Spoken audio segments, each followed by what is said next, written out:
Can you hear me? Hello? Hello?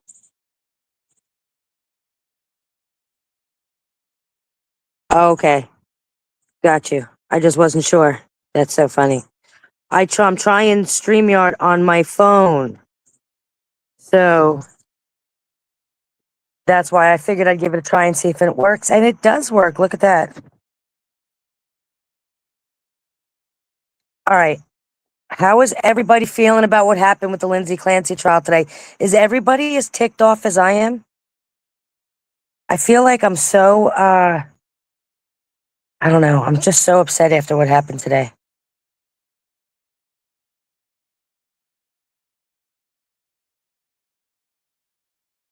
I feel like that witness, oh, he made me so mad. Just a lion, and I feel like it's really changing a lot of people's minds. You know See, what I I've mean? been Go ahead. seeing people change for they think he's right, and it's weird. I don't know.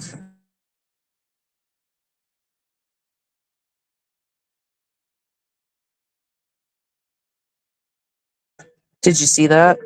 Is that what you mean? Because that's what I've seen. Yeah, I feel like a lot of people are taking the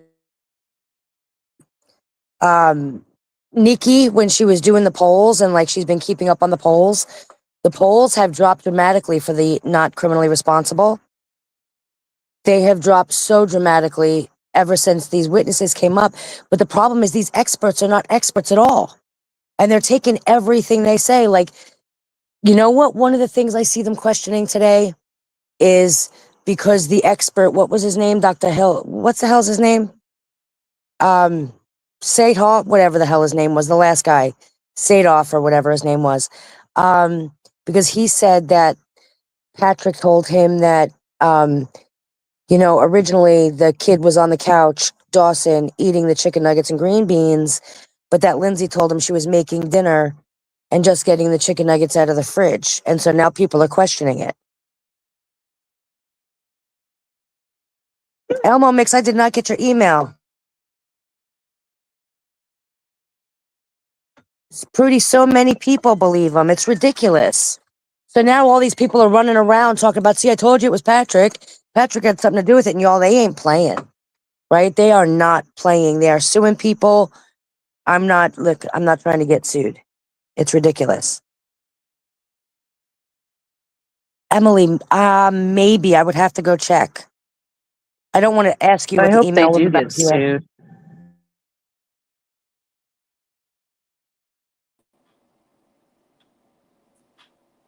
You there, Shisha?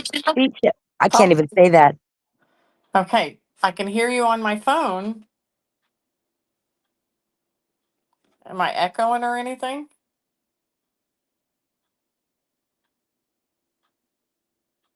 No, Can you you hear me? sound fine.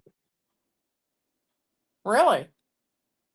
I mean, there ain't nobody in the room, but I'm here. What do I do?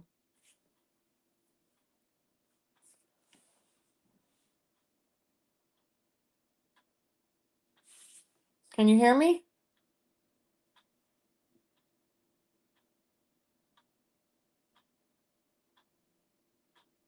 Can you not hear me?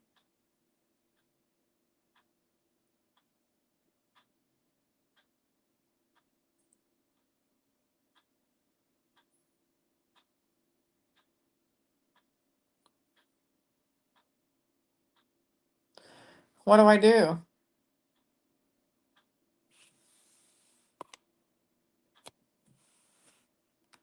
Can you hear me?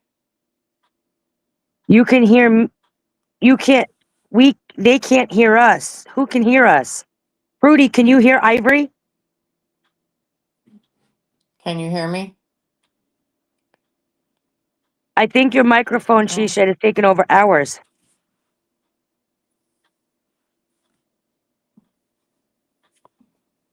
You guys are so funny.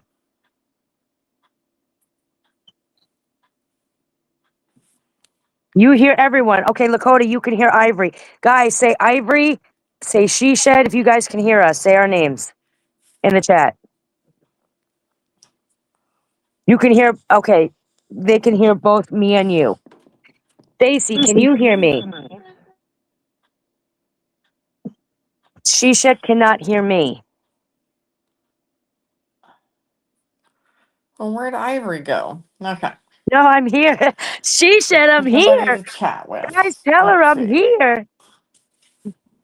I'm How do here, I she share it said. out? You're not. She said, Channel you're not. settings. She, y'all help her out. Share screen. Tell her we can hear her. She can't hear us. She said, you're not the only one. I think she thinks because she's on her live that she's the only one in the room. All of our StreamYards are connected. Yeah.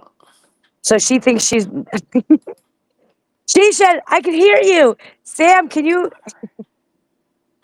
I can hear her. I don't think she can hear us. She hears like the poltergeist lady. That's so funny. Oh, Lisa, share. there you go. Wait, she said, read the messages. Read the chat. She said, No. what is happening? I needed this one, y'all. She said, damn, text her. Tell her that we can hear her. She can't hear us. Hmm. She said, we hear you.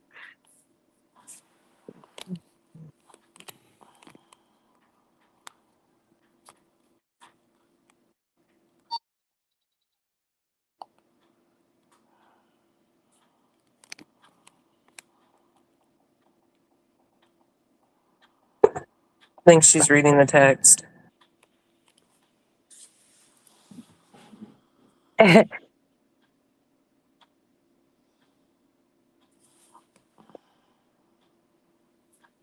Sam and I can hear each other. The chat can hear all of us. You cannot, you cannot hear anyone.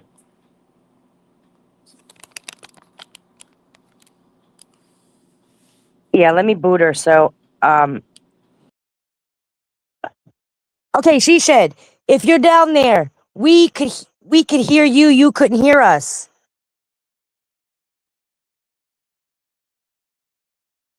She was like, nobody's here. Where'd everyone go?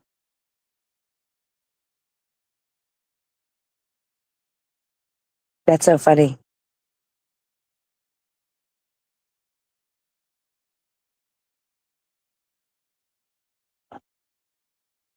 Come back, she said. Come back. Here we go. YT. Now, can you hear? Yeah. Oh, so are you in through the StreamYard link now? No, I was on. I'm in your whatever you. Yeah, I thought you sent me that because I went live to see if I could do it on YT. Oh, And so then, you were. Oh, I got you. You were live at the same time. yeah, and so Oh, it let me in, but I guess you guys could hear me, but I couldn't hear you guys. that's so funny. I don't know. I'm learning. Hey, listen, been there, done that. Nobody's messed up like that as much as I have, man. I only know this stuff because I was there. Right. I will learn because I was wondering. That's weird. Okay, so I just exit out. Well, at least now I know I can go live on YT. I just don't know if nobody came in. Because yeah, Nobody came in. they're Oh, all in. You're so funny. They were all in StreamYard. They're all with like they're all in the same chat. who is? What is? The chat. The people Oh, in here. are they all in there? Hold on, please. Hey guys, go over to Shishets. Oh, I signed off. Oh, did you? Yeah, Hey, you're because still see, live. It's still live on your page because we're is streaming it? to everyone's page here. Oh, So when I go live on StreamYard, because you guys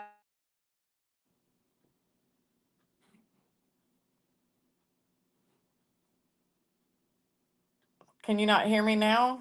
Or did you go away? How do I end it? How are you ending what? You don't want to end it. Can you hear me? I can now. You cut out there for a Yeah, minute. you don't want to end it because I'm streaming to both your lives since you're in it.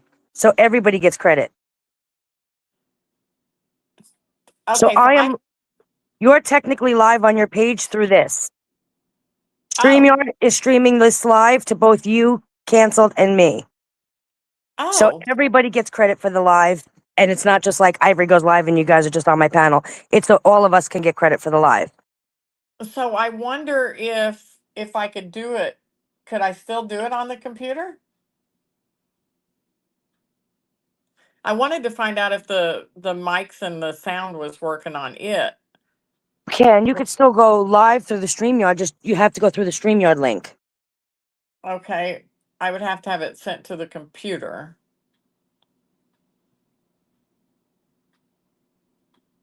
I don't know. We'll figure it out another time. I got plenty of time. What are we talking about tonight? The Lindsay Clancy trial and how aggravated I am after that whole circus. Yeah. It's just I can't Everybody is running with the whole Patrick is guilty because of what the guy said. see. I didn't get to watch it all. Yeah, I didn't get to watch it all. Hey, can you send? Hold on. Hold on.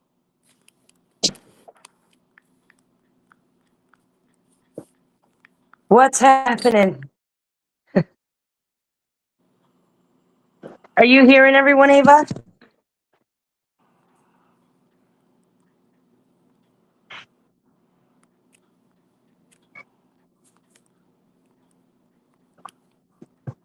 Sorry, my kids all had a meltdown at the same time. That's all right. I thought today Hey, was going to be an. at least you didn't have to make 30 grilled cheeses with 3 I, loaves of bread and 5 I was pounds of cheese. I was just going to say that, guys. I'm not even lying. If I went and showed you right now, I had to do it in 3 waves because my daughter and her kids were here, then my kids, and some of them are just coming home from gymnastics and soccer. And I kid you not, there's got to be about 30 something grilled cheeses out there. And I'm like, I'm just over it. I thought grilled cheese would be an easy dinner because everyone had somewhere to go, and then realized that I needed like 30 of them. Did you find out what was going on outside? Oh, the SWAT? I don't know why they were here. I haven't found out yet. We thought Ivory was going to jail. There was SWAT around my house, not around my house, but a couple of blocks down. And my husband sent me a picture of it because he was caught in the traffic. And so I sent it to them, and they're like, Ivory, what'd you do? You snapped. Not this time, not today.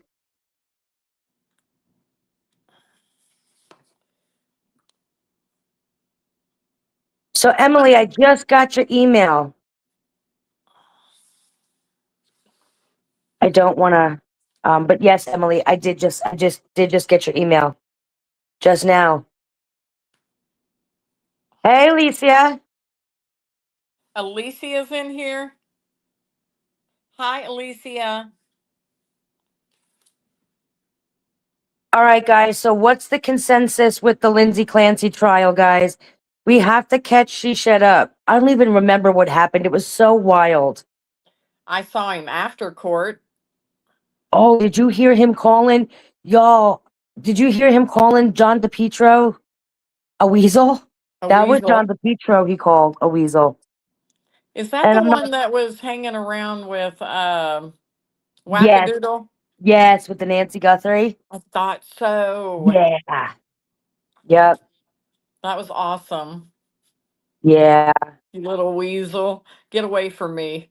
He's like, I know you. I saw what you said, weasel. Get away from me, you weasel. You're a weasel. I saw you, he said.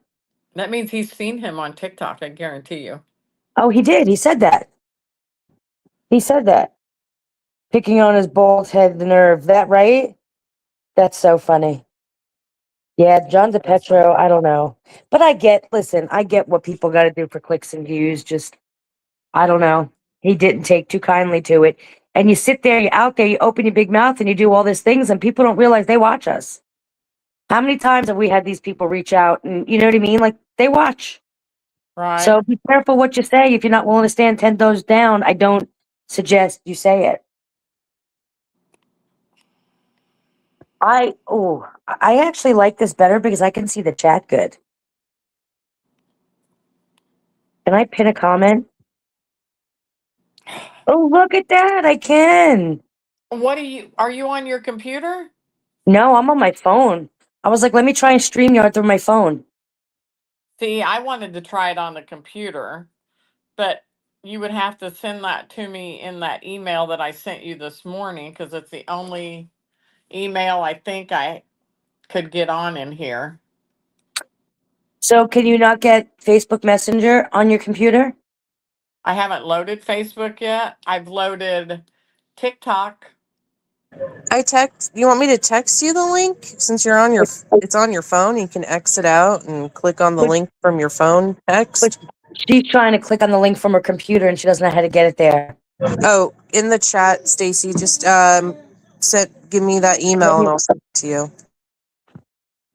Well, I don't know if I can even get in that email. Hold on. Let me see if I can get in that. Let me make sure I can get in that. Now I know I can get it on TikTok.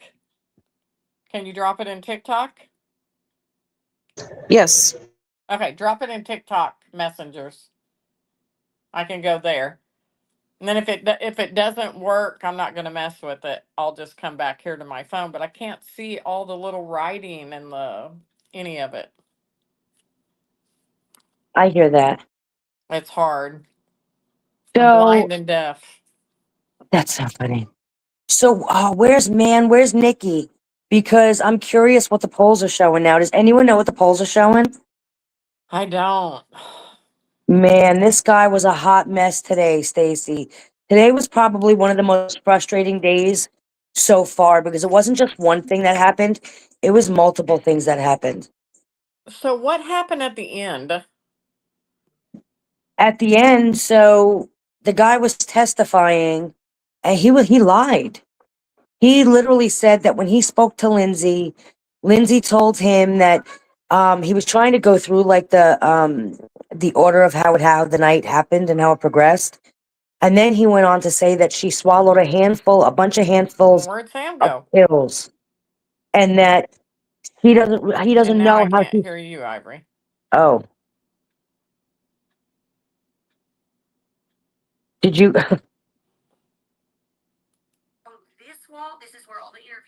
That's weird. Okay, I can't hear Ivory.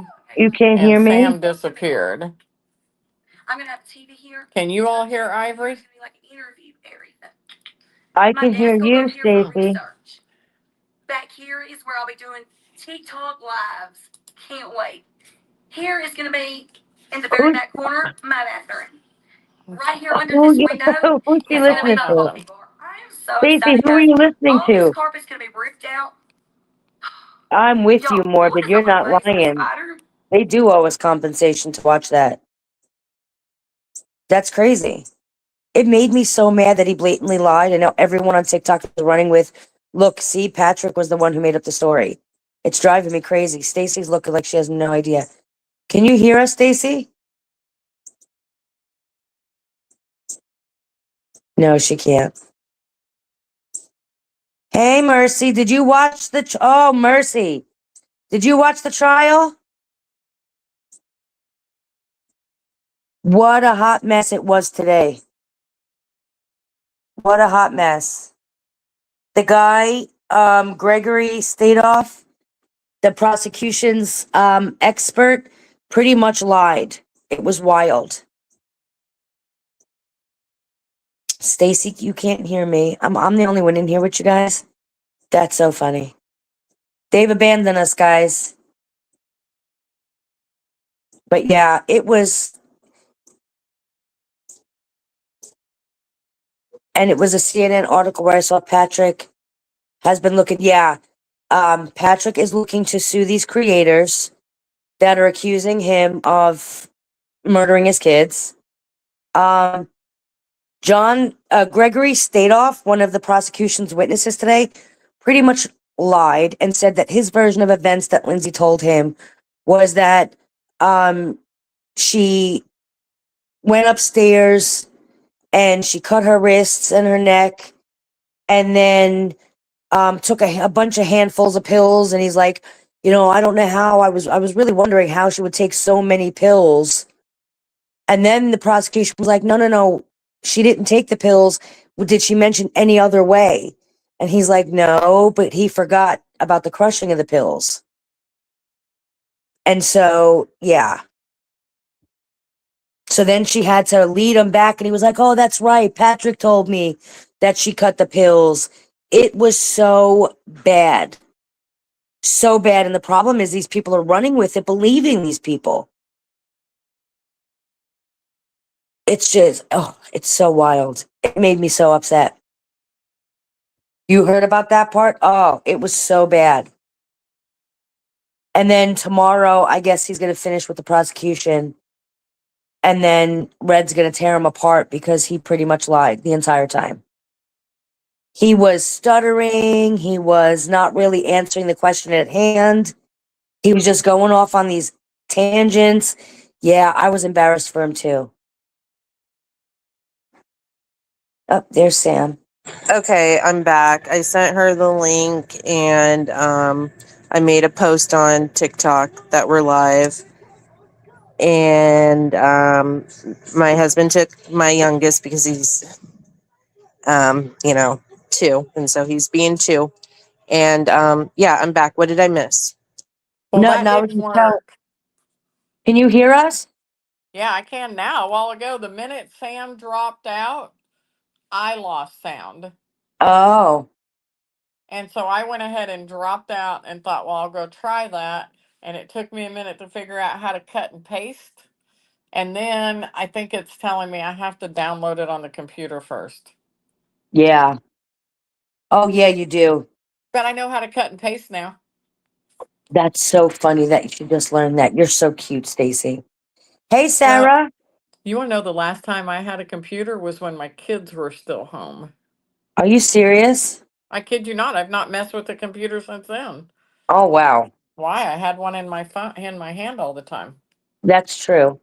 Mercy said, I did watch the story about the woman laughing in court. You mean the lady, Mercy, with the green dress?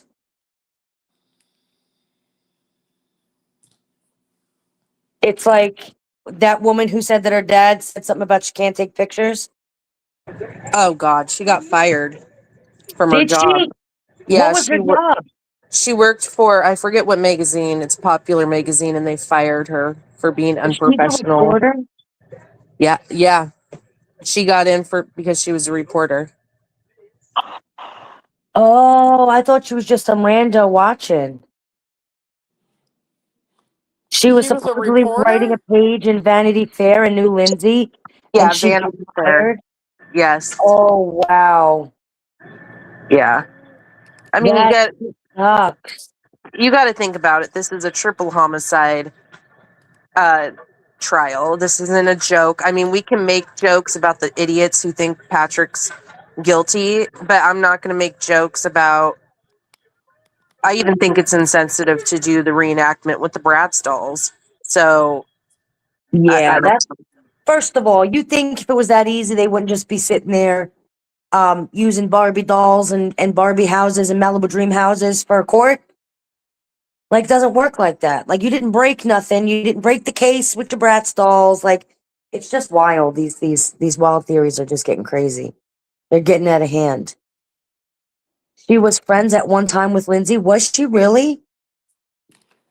That's what I heard. Oh, wow. Are we talking about the way Pat is so guilty? Absolutely, Adam.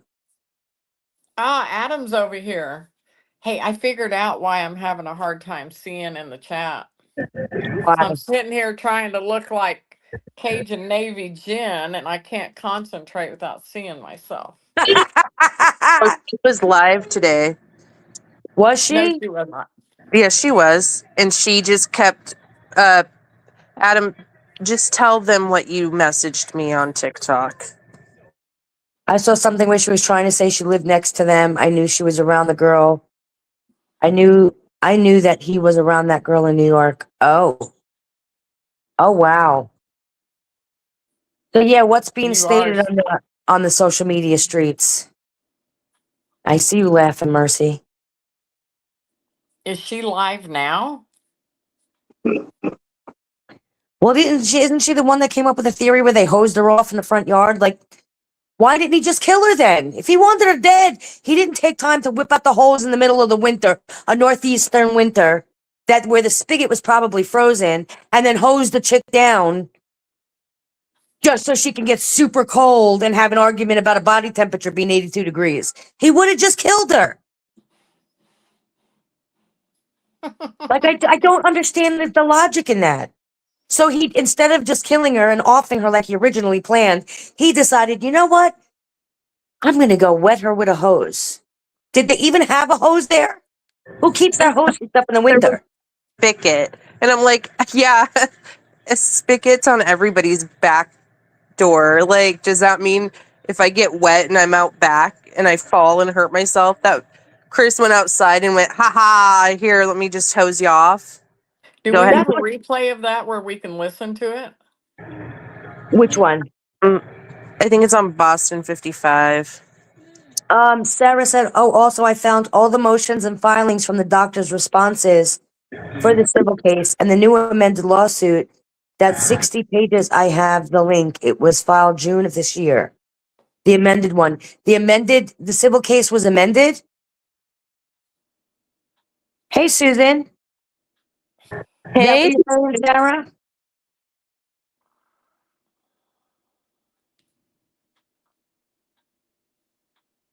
What was amended, I wonder? What was changed in the civil lawsuit?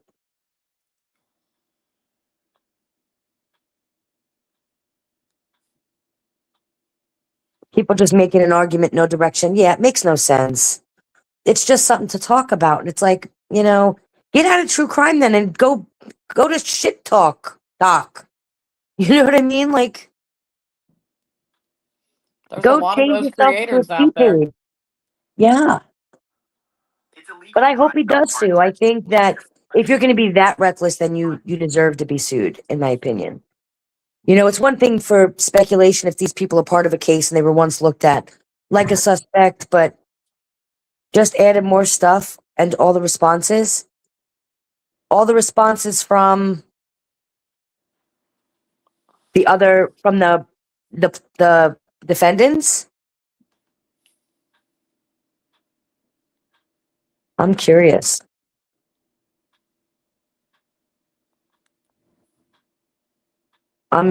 I'm talking to Tex because it's my week to carpool soccer. Oh, well, Sarah, don't listen. I hear that. I'll find the link as soon as I park. Yeah, take your time. They continue. check the chat in here. Check the chat. They continue to grasp to debunk claims to prove their argument. They keep talking about having an open mind, but after I debunk their theories, time after time, they still create more, so they clearly don't have an open mind. Yeah, I agree. From Tuft and McLean from Gelato. Oh, Gelato. Oh, nice. Yeah, I'm interested in seeing that. I would love to go over that. I'm gonna try something. Yes, Sam. Okay.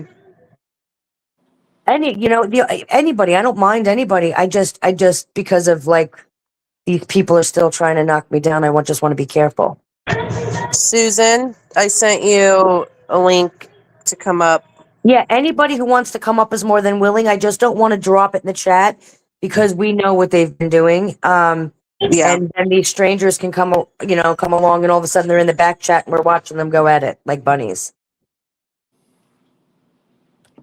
Oh, did you hear So, what? Oh, I'll tell y'all what happened. what? No, I'll say it. I don't care. We're over here on YT. Did y'all see where Mimi posted a picture of Coffee Queen and her husband in bed? No. Listen, how does Mimi get a picture of Coffee Queen with her husband in bed? That's So my question. How does if somebody get a picture of you and your husband in bed?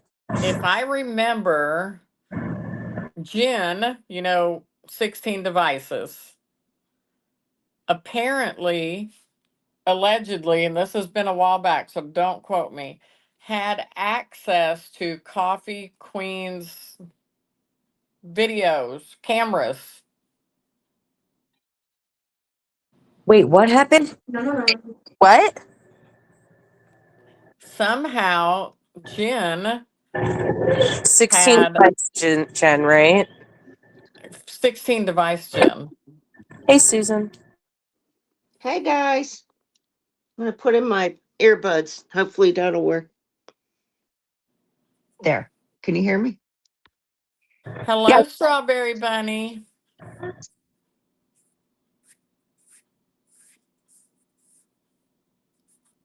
So 16 device Jen had access to Coffee Queen's security cameras and stuff. Yes, That's What? like really illegal. Hold on. What? that's what I understood a while back. Now, like I said, don't quote me. Don't quote me. It was all when the rookie and Jen and all that was going on. But somehow now Jen is hanging out with Mimi and Mimi has the pictures.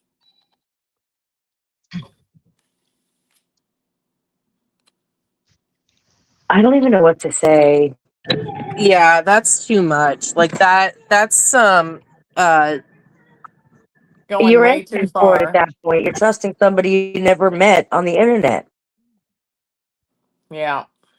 Sammy, can you repeat that about Momo?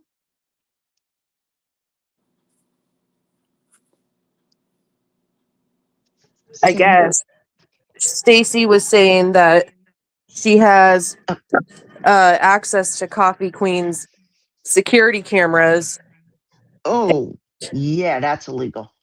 Yeah, it's hella. You can't even have security cameras legally. Well, Like in, say, you have a roommate, like near in their to show into their bedroom or something, or like your camera outside cannot face completely in your neighbor's backyard. That's so illegal. technically, it's Yeah. not illegal. It is not illegal if you give it to them.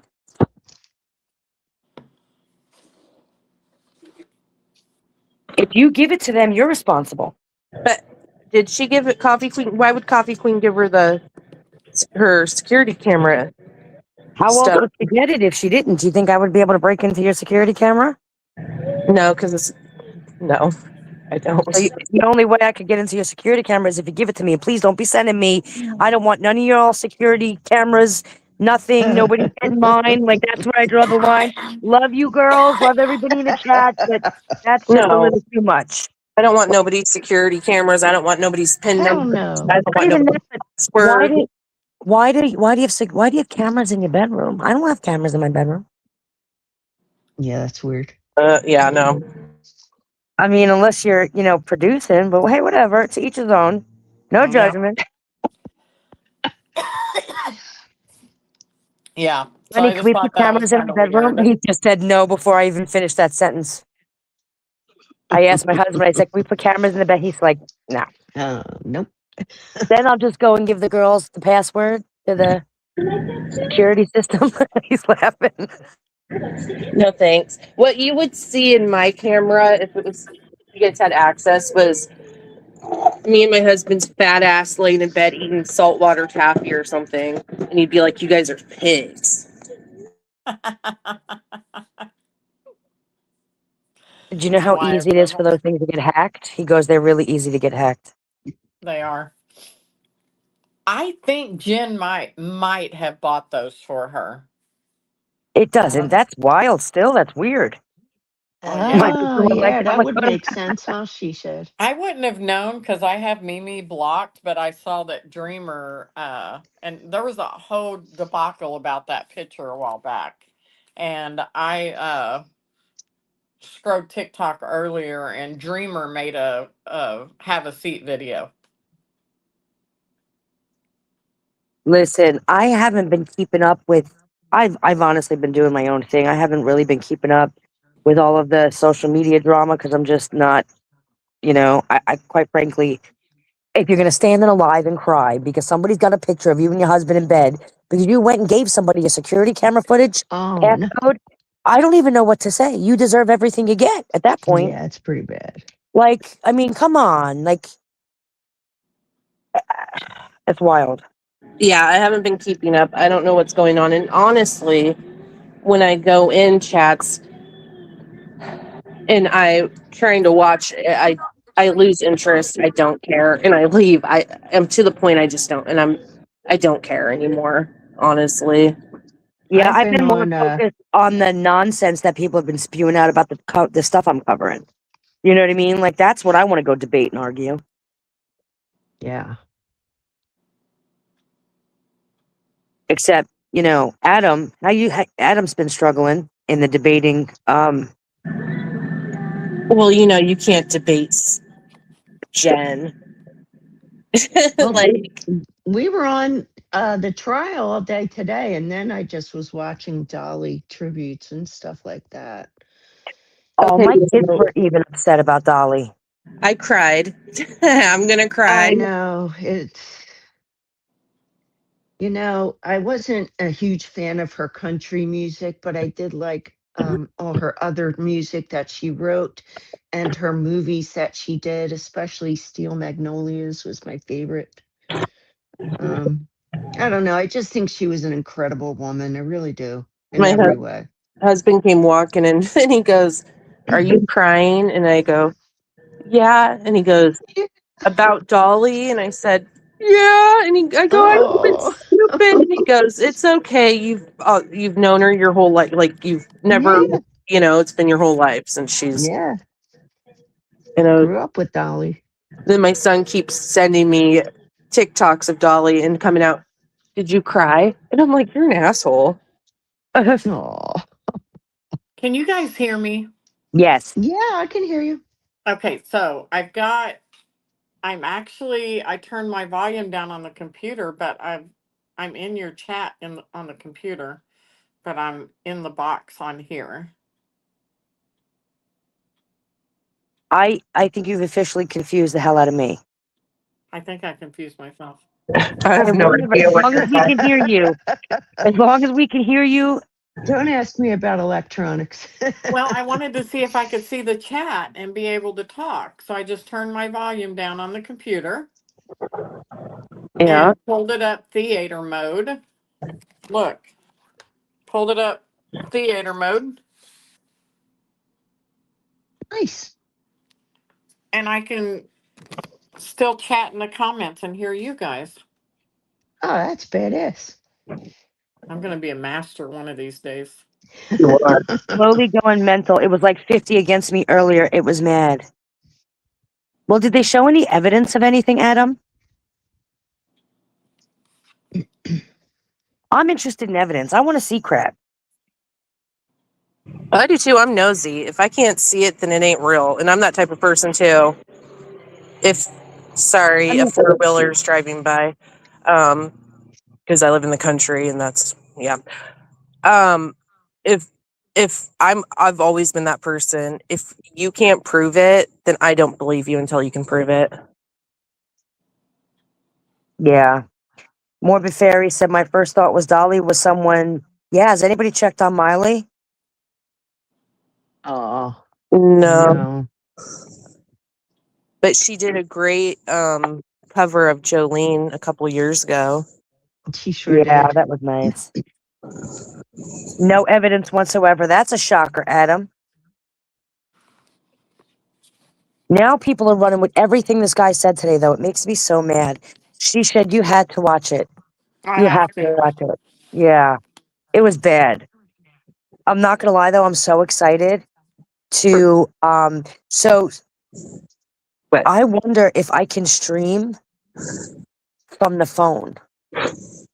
I oh, have to take my daughter to the college tomorrow um to sign some paperwork at noon. Or maybe I, I could do it on the break. I wish I could. I'd have to you know, Oh wait, if I leave my computer on and take my phone with me, then you can, we can both deal with the live, but and there's no we paid for premium now, so look yeah, at us go. It's yeah, we can that's do that. Because I I'll have to tell see you this. what, that premium is really nice, isn't it, Ivory? It sure is. It sure is, especially when you're streaming. Yeah. But yeah, I have to see tomorrow. I can't because I'm like, I have to see it. I need to see Reddington shred them. But again, they're just running with the nonsense. They're running with the whole, oh, Patrick lied. She was making dinner. Like the timeline isn't fitting up. Like they're all running with the nonsense. It's wild. Well, how the hell did she cook the chicken nuggets? Well, That's what my I whole want to thing is, know. you didn't, it was June of this year when this guy interviewed her. So you think that when she told you the memory that she was looking in the open, had the fridge door open, I was looking at the chicken nuggets, maybe she was putting them away after dinner instead of taking them out? Yeah. And it's been years. She Mm. remembers looking at the chicken nuggets in the fridge. Maybe it's because she was putting them back instead of taking them out. Like you got to remember, this woman has been through so much therapy. And she went through psychosis, okay? And like through she jumped out a window. So I'm not gonna hold like those small details, and that's what they're trying to hang on. And I'm like, that's guys, she's admitted to it. Like it's in front of your face. I have never seen somebody admit to a crime and they go, oh, you know what? I think somebody else did it because I don't like the way he rubbed his head. And what Yeah. about the shit that she couldn't have crushed up those pills? Well, it's not that she couldn't have. The guy straight up lied and said that she swallowed handfuls of pills. Oh. Oh, I didn't hear that He part. said that's what Lindsay told me. And then the prosecution was like, oh, is that what she did with her pills? Like, did she do something else with her pills? And the guy just looked confused as hell and he's like, I don't think so. She didn't tell you she did something else with the pills? And then he looks and he's looking at the sky like he's seeing visions of Mother Mary. And all of a sudden she goes, oh, but he goes, but Patrick told me that she crushed up the pills. That's right. Patrick told me that she crushed up the pills. And I'm like, you effing liars. Just wait Wow. till Reddington brings up that paperwork. I think Damn he's right. going to be like, Patrick didn't say, this is what he said. Because I even heard prosecution yesterday misword something to make it sound like she purposely did it, and then she had to reword it. The judge made her reword it because for the question because it made it sound like she was guilty. I mean, she is guilty, but like she was in the right mind.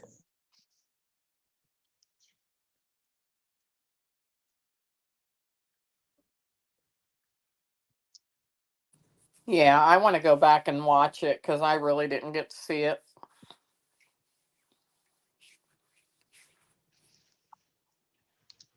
This has been a long trial, though, hasn't it? Yeah. Seems like it anyway. Seems extra long. More After than the, And I think it went really fast. you think so? Oh my gosh.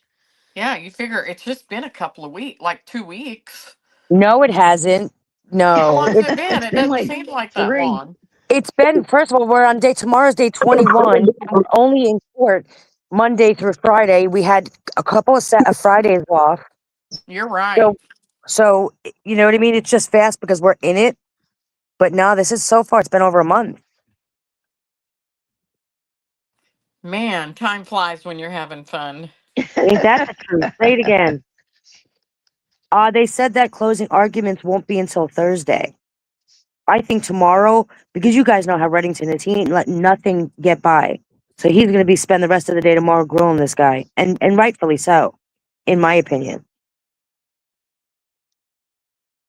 I mean, first of Di- all, everyone keeps saying the timeline doesn't fit.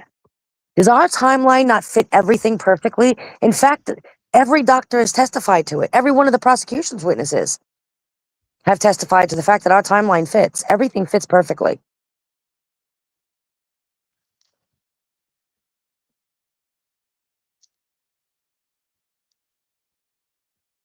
You guys I want think to hear so. something really crazy? Yes, please. Okay, so my kid, right? I almost, um, I was so mad. I was like, get out. Go home. My daughter comes home today. She goes, Mom, have you heard about the Lindsay Clancy thing? And I'm like, yeah. Why? Patrick did it. And I'm like, get out of my house. Get out. You are not going to sit here. So me and my daughter were arguing in my No, she kitchen didn't. for like 20 minutes. And I'm like, what do you see? And she goes, I saw the clips on TikTok. And I'm like, yeah, I know you did. But let me tell you what really happened. Sit down, kid. And I sat her down there and I went through the whole thing with her. And she's just like, Oh, well, that's not what I saw on TikTok. And I'm like, yeah, okay. But we don't always go by what's on TikTok, right? Like, here's the facts. I've been watching the trial. Go watch Mama's YouTube, I was going to say, no, she did not. Now we know why the SWAT team was there. right? Oh, listen, man, I was so that started my evening. I'm like, I cannot believe that you are going to sit there and try and tell me that Patrick did it because you saw some clips on TikTok and everyone's saying it and they're right. I'm like, I went through the whole timeline with her, and then finally she was like, no, yeah, maybe that's not right. I'm like, you better, or you're not eating. now does she know that you were covering Lindsay? She did not know I was covering Lindsay. Ah, okay. I had a feeling.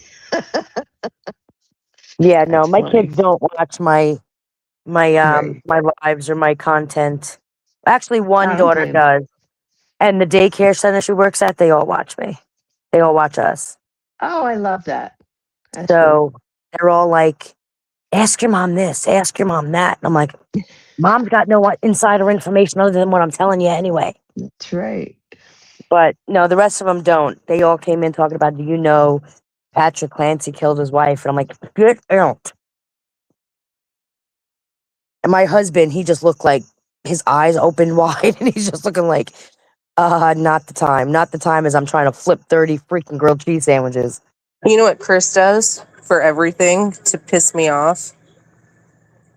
He'll go against me and then I get mad and he's like, I'm just kidding. And so he tries not to talk about it, but then he thinks it's funny. And I'm like, I'm gonna strangle you. Not really, I'm not going to, you guys. My husband, sweetie, comes in, tells me about his day. Then he asks me how the trial went. Like I'm some attorney or something. And he has absolutely no idea. He just guesses me. He smiles and nods. And I'm like telling him everything all into it. And he's just like, yeah, uh-huh. He only knows what he hears us talk about on the lives at night. Well, lately Chris has been hearing everything. And he goes in the bedroom because I don't think he wants to hear it anymore. So, Yeah, I think my husband's getting a little bit like you're getting a little too emotionally involved. You're yeah. becoming frustrated. You know, like calm down, calm down. It's just And I can't handle people not seeing what's obvious in front of their face. It drives me nuts. Like I feel like everyone's doing it to me on purpose. Maybe I'm paranoid. I'm going psychotic. and this is why I live alone. Man, I do enjoy how you break things down in the medical aspect. Yeah. And again, like I'm not an expert, but I mean, a lot of this stuff you don't need to be an expert to see that these people are. They're fluffing it all. They're pulling a bunch of fluff. I had somebody today because I posted that CNN article of um, Patrick's attorneys giving a warning. It wasn't really a warning. It was actually, we're going to be doing this, even if you're a small creator to a celebrity. I saw And that. yeah, the way they worded it, and it was like, um, and somebody tried to show me the AI photo of Rachel in the phone. And I'm like, I said, what did I say? I said, like, um, I'm actually offended that you think I'm this stupid to believe an AI photo some random made on TikTok. And they never replied. That's funny. Yeah, one of the biggest things that they argue all the time that I'm like, what are you not understanding? is the whole body temperature thing. Like, that's their golden ticket. There's no way. I've asked every medical professional I know, every top-notch, you all know top-notch medical professionals. And all of these medical professionals gave you a medical absolute, which doesn't exist. No doctor's ever going to tell you, there's no way, that's not possible. That's not a thing. No, the doctors don't speak in absolutes, okay? And it's so very possible if you look at the situation. Thank you, Mercy. It's, you know what I mean? If you look at the situation, come on. Like, she was wet. What was she wet from? They said she was soaking wet. She was bleeding and laying on snow, Well, that's like saying there was no DNA on the knife. Well, what was the blood then?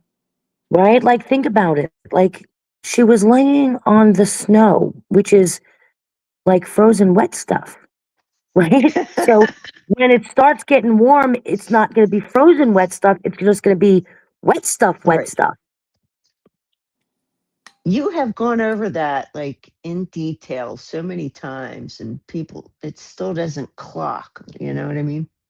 It doesn't. That is their golden ticket. And I'm like, do you guys not understand that just because they got her in an ambulance doesn't mean that her spine was fixed and that her body temperature still wasn't actively dropping?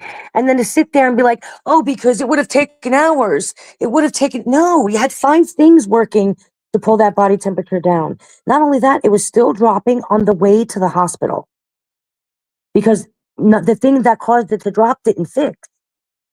You can sit there, you're just putting a warmer on her, just is just fighting the drop. Well, I'm just going to say this. When they say, oh, I spoke to medical professionals, no, you didn't. You didn't go up to a medical professional, some of the best, and say, hi, I'm watching the Lindsay Clancy trial, and can a body temperature get this bullshit? You just want to Yeah. argue to be great. Yeah. Frank Case Analysis, hello. The band's knife, shoes, temp are their only argument. Well, that sounds like a lot, but when you break it down, it's really not because, I mean, the bands, they all shared the same DNA with the parents, so you couldn't differentiate whose it was, right? The knife, well, what do you mean there was no DNA on the knife? There was blood all over it. And there was a half of a fingerprint they could not test Well, yeah. as smudged, but people said, oh, they didn't do a thorough investigation. Well, they did one so much so that they couldn't test the fingerprint, and they tried because it was smudged. Like, Yeah. they did such a thorough investigation that they tested the DNA on those bands and how they had to test them. So they didn't just take Patrick's word. They had actual scientists who's gone to colleges with PhDs and experience test these. So no, I'm not going to believe a Bratz Barbie doll reenactment. Yeah. And what was the thing about the shoes? What did I miss about the shoes? Hey, They Haley. think he changed shoes from CVS to the restaurant. No, Oh, because gosh, the camera. and then he also said I took my shoes off when I got home, but he didn't say I took them off. He said I went to take them off. That doesn't mean he took them off. He went to take them off and maybe noticed it was quiet and didn't take them off. Well, Frank Case Analysis, what do you mean you call that an after drop? What do you mean after drop? Elaborate on that comment. Adam said, well, apparently Jen knows someone from Pat's running club, and it was apparently well known. Listen, Linda. Don't start with me, Adam. Nobody knows anybody from anybody's running club. Will you stop it now? She just happens to know everyone from somewhere. Oh, because some random person who can't bet who they are and how they know them, said, "Oh yeah, I'm from the running club. Let me spread this around, and you'll believe me." I mean, for God's sake, she said she fucking landed Trump's plane, and she's got Lady Gaga and her got matching tattoos. Like, She no. couldn't even land a decent swimming suit for the ocean in Florida, much less a plane. And I then love that.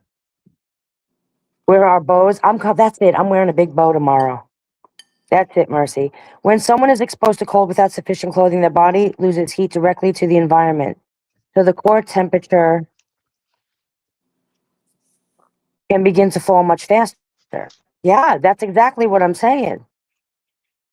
That's exactly. So not only was she outside laying on ice, she was in neurogenic shock. It's going to drop your body temperature, right? Because her brain wasn't able to send a signal for her body to control her temperature.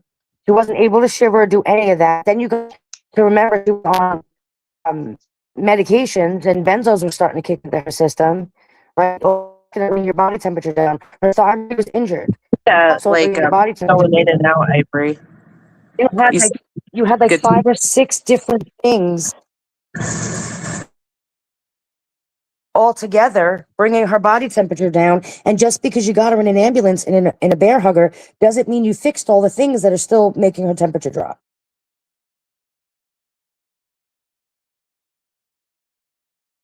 Yeah. Hey, what? Hey, Wi-Fi. So that's what I'm saying about, tell me you don't understand it without telling me you don't understand it. Well, you people, going around sitting there being like, I talk to no medical professional is ever going to say, no, it's not possible. They're not, listen, they'll tell you anything's possible because anything is possible. But nobody's ever going to tell you that it's not possible. Because if there's anything a medical professional knows is how much they don't know about the human body and the human brain. So that's it. Because the core body temperature already was affected because she was only wearing a tank top. Correct. Yeah, but Absolutely. then injury, thyroid, injury, loss of blood, wet, cold. So it was a perfect Then storm. The whole did you guys hear that Gregory Stratham guy today? I don't know what to call him. Good old Greg. Um,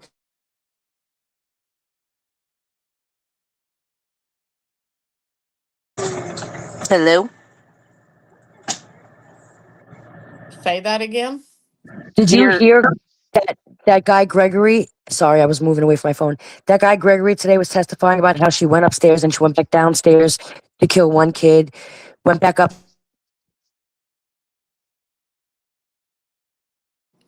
Ivory, we keep losing you for some reason.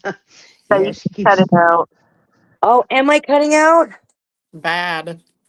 Yeah. Oh, Now you're okay. am I? Yeah. Now Hold you're on, good. let me go back. I gotta go stand next to my but yeah, so the guy was testifying about how Oh, She gone. she's gone. wait, can She you really gone. not hear me? There you are. There you are. You're back. Damn. What are you Hey doing to me? guys, No. we're gonna start a GoFundMe for Ivory a new phone. No. No. Ivory refuses. My husband keeps trying to get me to buy a new phone and listen, everything I need is in this phone. I don't You want to can have to transfer switch it all all. over and possibly lose something. I don't want a new phone. Yeah, Is it an getting a new iPhone? phone is a pain. No, I don't do iPhones. Oh, okay. Well, then I don't know what to tell you. But I I love my did get to iPhone. see some of that, and I found that very interesting because we've all wondered how it happened. What exactly did she do? Where did she do it? And it answered a lot.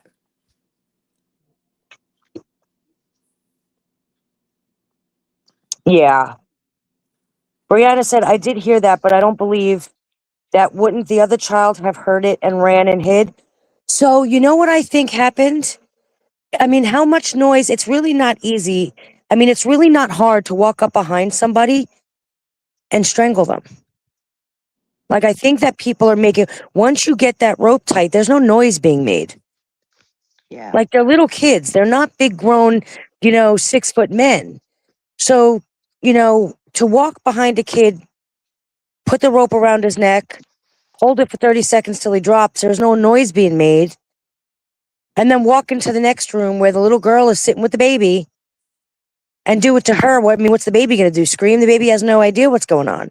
I don't think she made 55 trips upstairs. They're making it more complicated than it is.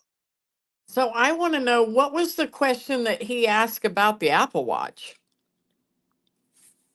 So did he ask about the Apple Watch today? I don't know. I was literally pacing in my office. That's how bad it was.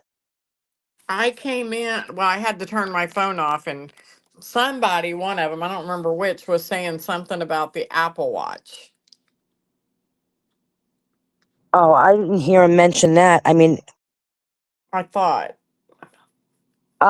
but Frank case analysis is right. Without a mental health background, or, this case is extremely easy to misunderstand. And that's what I've been saying, right? Is it really is. Because if you don't understand, if you have no health care background and no knowledge of how this stuff works, it's really easy to get lost and believe people who are sounding like experts, right? This guy today, or not this guy, because this Greg guy was wild. But Dr. Helburn talked really good. He talked a good talk, right? He was sitting there using these big words, really making it sound, but if you listen to him, he wasn't. And if you understood what he's saying, he wasn't making any sense.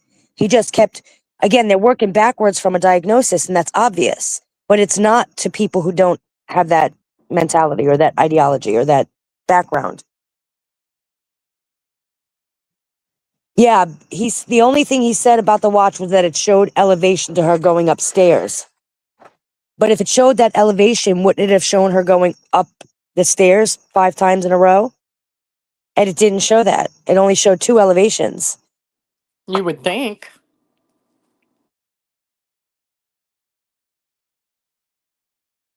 The steps don't make any difference. So the steps from the basement would make a difference, right? Because they had a lot of stairs. It wasn't just 2 or 3 stairs. From what I saw, that was a pretty large staircase, right?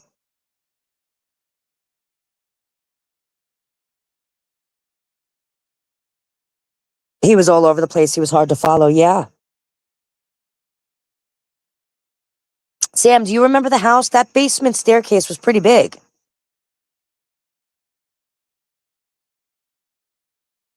Was it? And I did not even watch the trial today, but I know how it works in trials. Oh, Frank Case, if you did not watch the trial, you need to watch it. You'll be so mad. Yeah. Is there like parts of it that you can like fast forward through?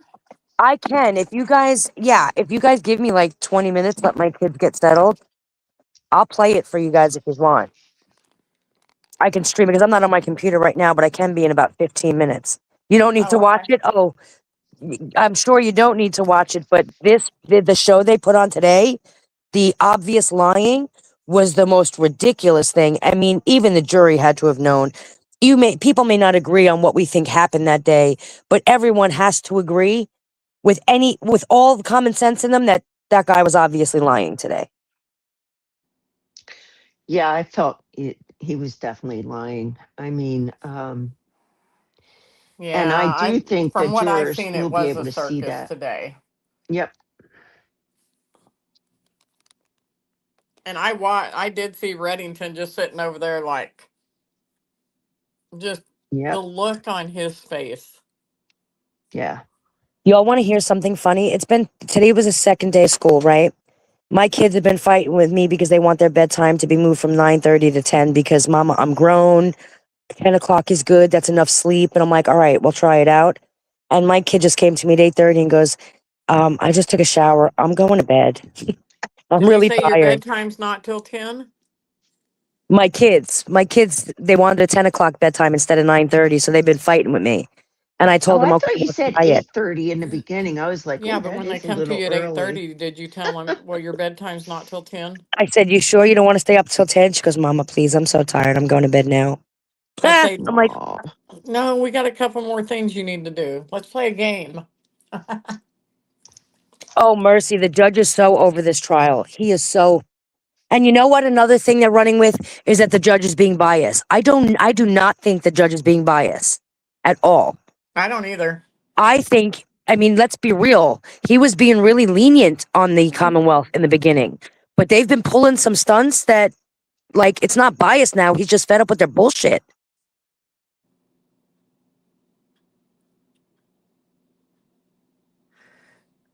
So where is Nikki at? I want to know what the poll is now.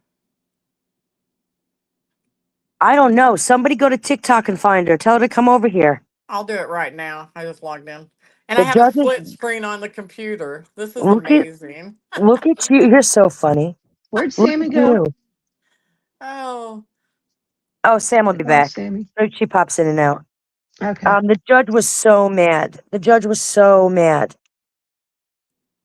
And Frank Yeah, the Case judges said, had it.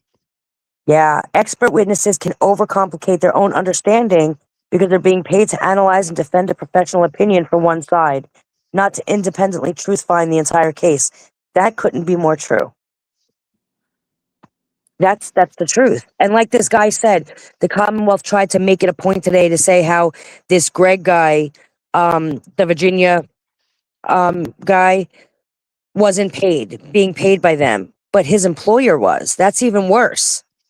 Because now he has to put on a show because his job is on the line because now his employer's getting paid for his expertise. Like, come on. Are we for real?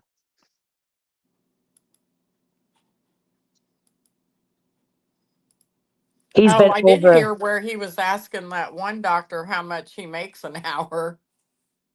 and the poor guy said Oh, that was $300. wild. That was 300 an wild, she hour. said. Yeah. How embarrassing, first of all, for the first two to be like, no, I made a couple $100 off this case.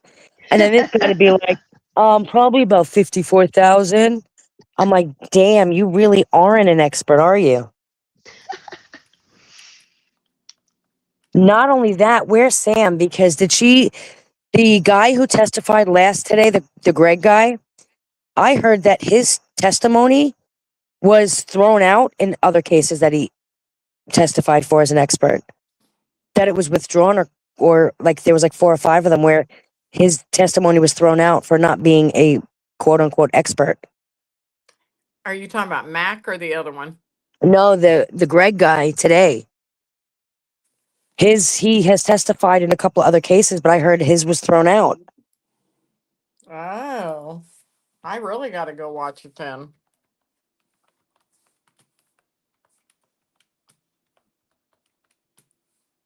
Frank Hay said, I have a degree in criminal psychology and worked in mental health, but unexplained and abnormal behavior. So I'm looking through this case through behavior, mental state, and clinical patterns, not just surface level actions. Yeah, absolutely. Let me ask you, Frank Case, what do you think? What is your opinion on this case? And please don't come at me with Patrick did it. Please. I was liking you. Please don't. I know, right? Yes.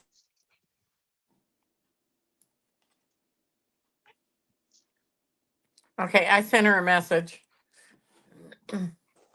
Thank you, Frank Case. Thank you. Let me see what he said. Honey, he did not. Yeah. Honestly, as long as you don't think it's Patrick, you can listen. Opinions, I love opinions. I love the ones that are different from me, right? I love to debate. I love to talk. So as long as you don't think that Patrick did it, you're good in my book. Doesn't even matter what else you think. Oh, Frank says, honey, he did it. He He did not. He did not. show us some proof in the chat. Frank, please show us some facts. No. Frank Case said, honey, he did not. As in Patrick did not do it. Oh, He did sorry. not. My bad, Frank. I can't read It's been because a of my long hearing. day. It's been a long day. I just glanced at it and I was like, he did it. No, he didn't do it.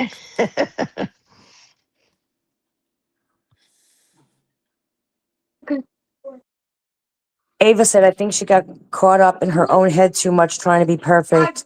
And what usually made her successful ultimately was her child's demise.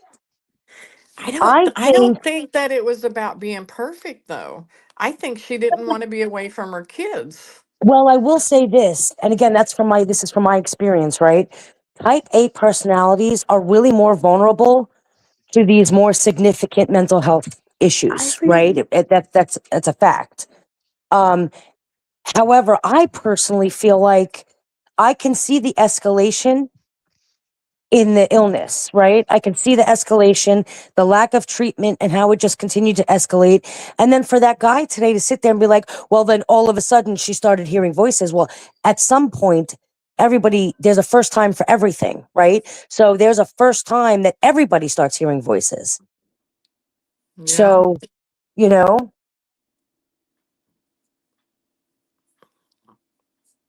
Yeah, but I mean, if you take it and go, oh, she was just trying to be too perfect, was it that, or was it the fact that she didn't want to be away from her kids? I mean, she loved her kids that much that she was scared to go back to work.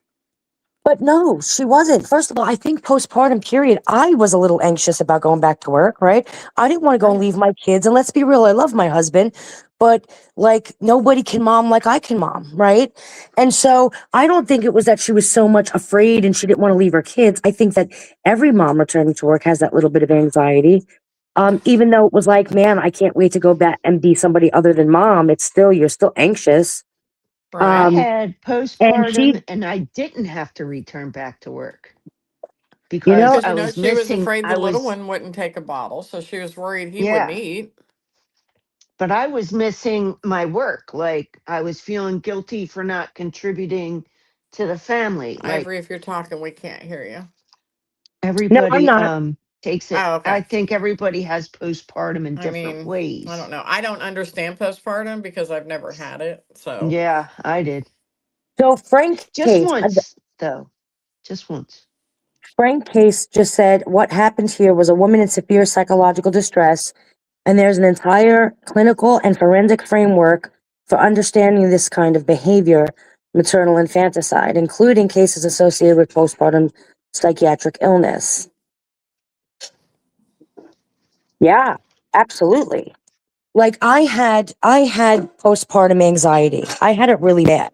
I didn't realize I had postpartum anxiety until it was over, if that makes sense. Like at the time I didn't realize it was an issue, so I didn't complain about it. I think that my husband knew something was wrong, but I don't think he realized there was an illness related to it. But I literally, like I told you, I could not go about my day and do anything. If I went grocery shopping, I would stop you cut out again, Ivory. on a window open, and they were babies. There was nobody reaching a window. But because I feel like I didn't close a window, I would leave my entire shopping cart and go home. Or I couldn't sleep at night because every 5 seconds it was like, I Oh, feel like she stopped breathing. You know what I mean? If I right. was driving and she was in the back of the car, I would just randomly pull over because I'm like, what's wrong? Something's wrong. Everything. It was just anxiety about things that just didn't make sense now that I think about it, but I didn't think anything of it, you know? But it was real in my head. Like that baby totally was going to get up to that window and open it at 4 days old, Right. I don't I know. you I just think know? maybe I tried did have terribly. anxiety, afraid that they would roll Like, over and quit just breathing, cried. or I don't know. that the blanket would smother them, or, I would always have to like go in the middle of the night and just like lay my hand on them just to make sure they were I breathing. can't hear you, ladies. I'm gonna So drop maybe I down. I did have can't a hear little you bit. guys. You can't hear us? Sam, you I could. disrupted it. Sorry. I'm What'd just kidding. What'd you say, Ivory? Oh, I I didn't have say anything. I have anxiety with my 4-year-old because I see things all the time about eloping, and yeah, so I'm constantly getting up and like checking the doors. Yeah, I mean, but if you look at this clinic, like in my opinion, and again, I am, what am I? I'm a nurse who worked in psych, right? But when I look at this and I listen to the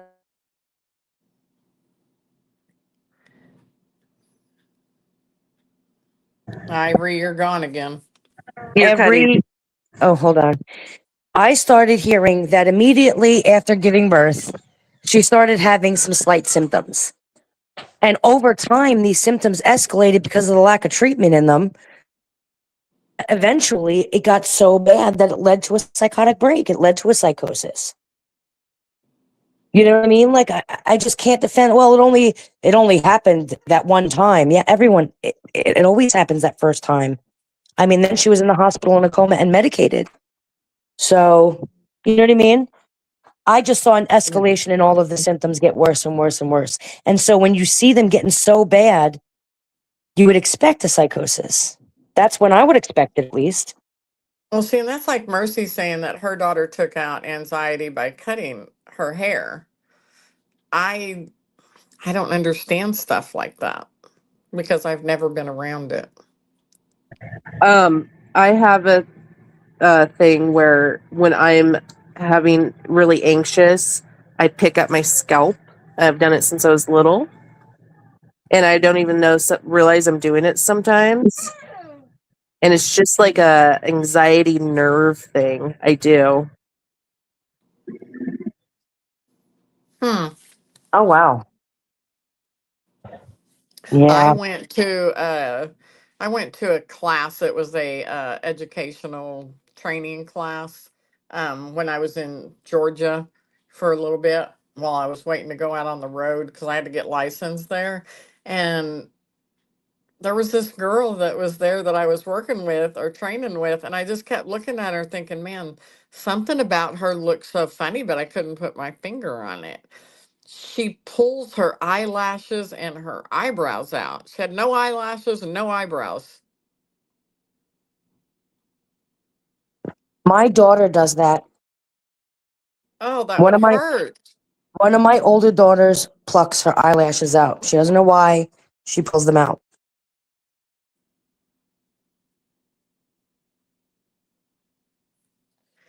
I can't. Oh, that would just hurt so freaking bad. I mean, I accidentally grabbed my eyelash with my crimper and it hurts.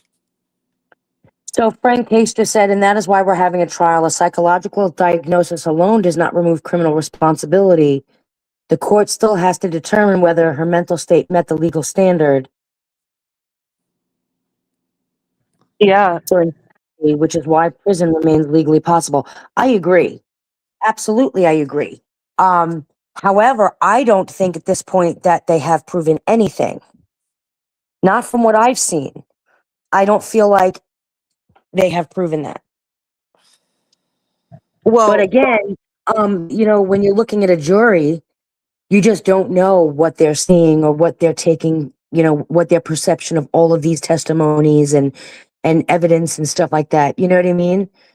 So I and mean, yeah, how severe the case is. It's three little children under 5. yeah. And so their uh, feelings of like I don't care if they that just I don't care, and because they did have to see the autopsy photos and stuff, so that could just I don't know, and I think that's why they're mad that they showed those, because then it's a biased possible verdict from seeing photos like that. Yeah. I mean, I definitely think that it's possible that she is found guilty, right? And not the insanity doesn't fly or the lack of criminal responsibility doesn't fly.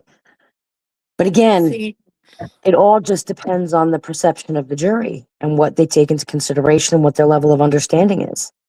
Well, I do think if she is found guilty that she will appeal it, and I think that might be where she can be deemed uh not guilty by reason of insanity, aka not criminally liable. um and that's what happened with my cousin Dean. He heard voices and did his thing, and then they had to appeal that, and it came back he was you know um not guilty by insanity basically at that time.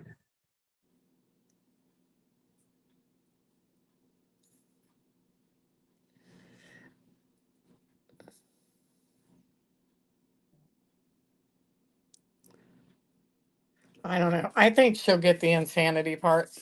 In my opinion, I think she will. I think she'll get guilty by reason of insanity. But that's not what the argument is, though. I think that more or less it's more, not only was she insane, was she criminally responsible? Did she You cut out, Ivory.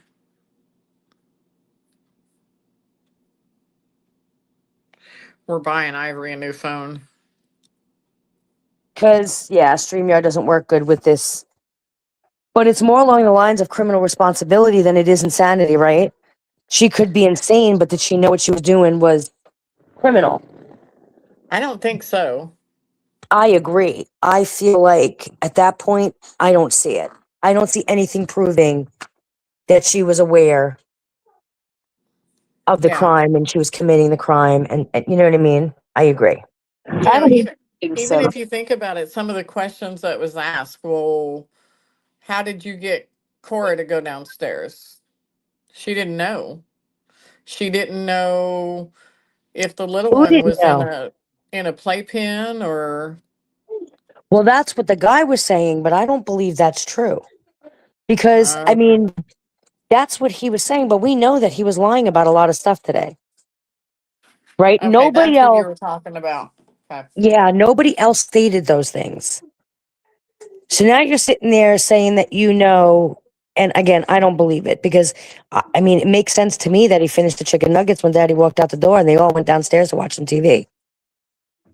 That they were already in the basement. And that's why when she started hearing the voices, it became a crime of opportunity. Those bands were there. Gotcha. Yeah, that makes more sense. Like I said, I only got to hear little bits and pieces, so Because it would be easier to run up, get a knife, and stab them, and then you ain't got, I mean, you know what I mean? yeah. Or to poison them. Or do, Right. pull an Andrea Yates, drown them in a bathtub. Yeah. Have you heard people criticize Patrick because the way that their house looked in the photos? And I'm like, she's got 3 kids under 5. Because there's toys and it wasn't decorated nice. I Like, don't think it was dirty. it wasn't dirty. It's just you got kids. They They're lived in it. it was lived in, and like me, you don't want to spend a bunch of money on furniture. Your kids are gonna spill juice on and pee on and puke on. Like, You know, it just makes sense to me. And honestly, I wonder if Patrick leaving wasn't a trigger for her. Yeah. Wasn't the one thing that triggered this psychosis, right? Or triggered this feeling. Like I believe that him leaving was the trigger. So do you think it was what do you I was thinking about this today. Don't think I'm crazy. Um what if the trigger was when he called and said that they were out of what Cora needed? I mean, it could have been, but I don't know why that would be a trigger. But anything could be a trigger because, again, you know what I mean? You don't know how people are perceiving things. I just feel like, you know, we knew that she was feeling crappy that day, right? Like we knew she was already having a bad day, though she was putting on the plight. It looked like she was having a good day. She explained that as being otherwise. Like she didn't sleep well the night before. She still went through the motions, smiled, played with a snowman, right? Because that's what we do as parents. We smile and we do the things we don't want to do anyway. Um, and I really do. I think that, you know, him leaving, you don't know if those kids, you know, started crying, something happened, the crying got to her, you know, what triggered her, but she was triggered the second he left.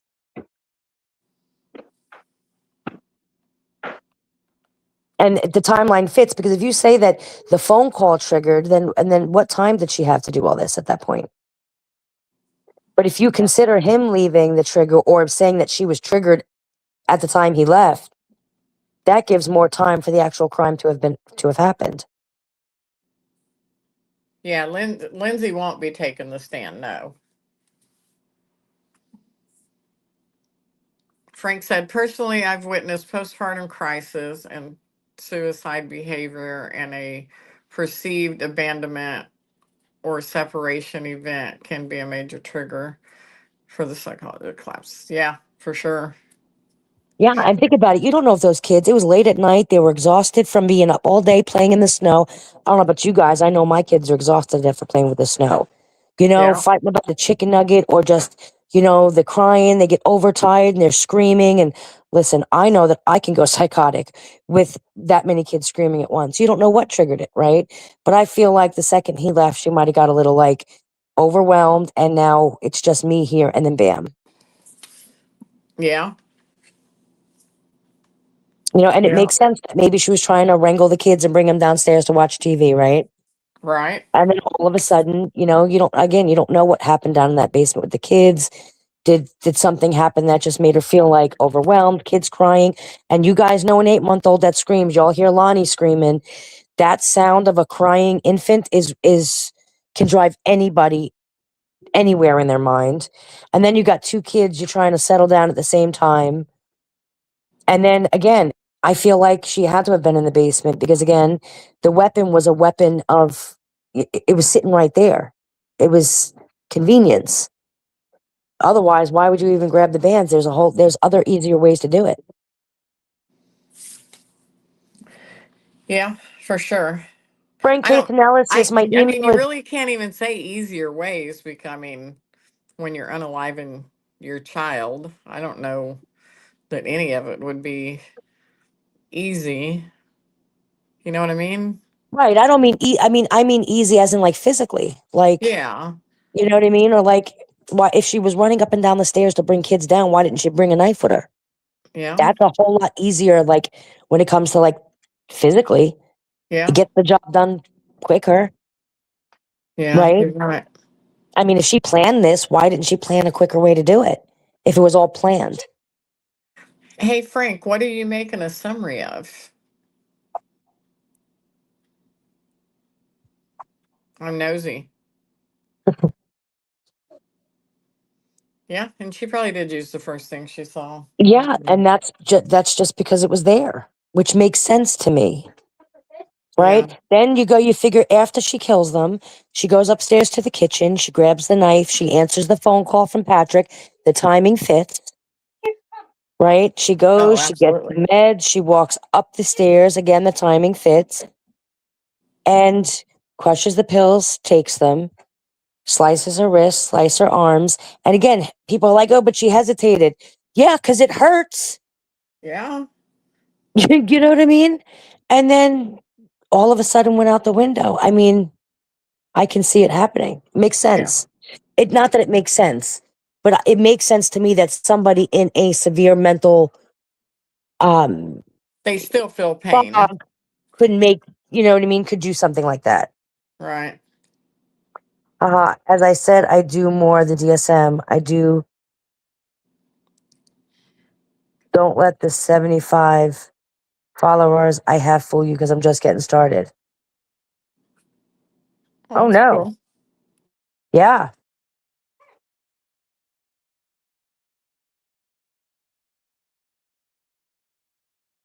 You do psychological analysis?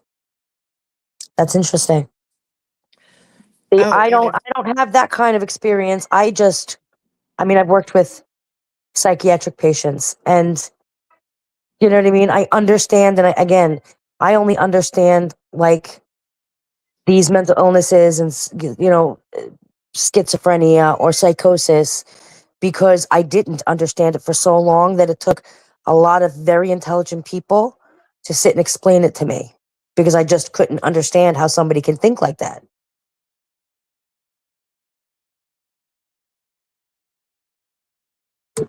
So I don't know.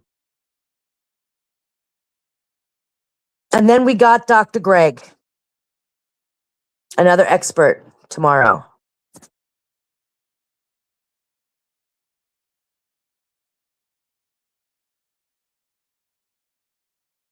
It just fits. And again, everyone's like, why would Patrick leave her? Patrick should be held responsible. Patrick should be arrested and he should be, but number one, you can't hold Patrick responsible for knowing something he shouldn't know or wouldn't know, right? They never warned him that this could happen. So why would he be held responsible? And number two, if he had stayed home and she was triggered by something, he just might be dead. I thought about that too. Like, if he would have showed up in the middle of it, would he have been a victim too? I'm sure that voice wouldn't allowed him to. I see it. Okay. I'll check it in a few minutes. I'm sure that voice would have had him go too, Right. right? Like, or he would have tried to stop her and she would have not, she couldn't. She had to go through with it. So he'd have been dead. Yeah. That's wild. And again, I don't understand why it's always the God aspect. Why there's always that spiritual something in some of these things. But I told you guys about my patient, right? The one, well, he was schizophrenic, the one who killed his son and injured his wife because, No. so this is years ago. I was working in a doctor's office. It was a primary care doctor. And we used to have this cute little couple come in with their 3-year-old son. All three of them saw him. He was a family practitioner. And I mean, we got to know them really well. They were those kind that would be like, hey, we dropped you off some bagels on the way here. Those really nice people. The husband had schizophrenia and was on medications. They had an issue where they had some money problems and lost insurance. And so they had to pay for his medication. And, he was having trouble. The doctor was trying to get him coupons and trying to call, whoever that it is that they call, right? And so eventually, at some point, without telling anybody, he stopped the medication because he thought he was saving money. I've been fine. And one night, his wife comes down the stairs, and he almost decapitated his 3-year-old Mm.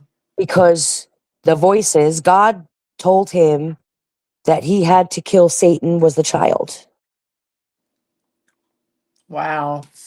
And so he was saving everybody by killing Satan and then injured the wife because the wife was trying to protect the baby and ended up, I mean, the wife is still alive, but ended up, hurting the wife. And ultimately,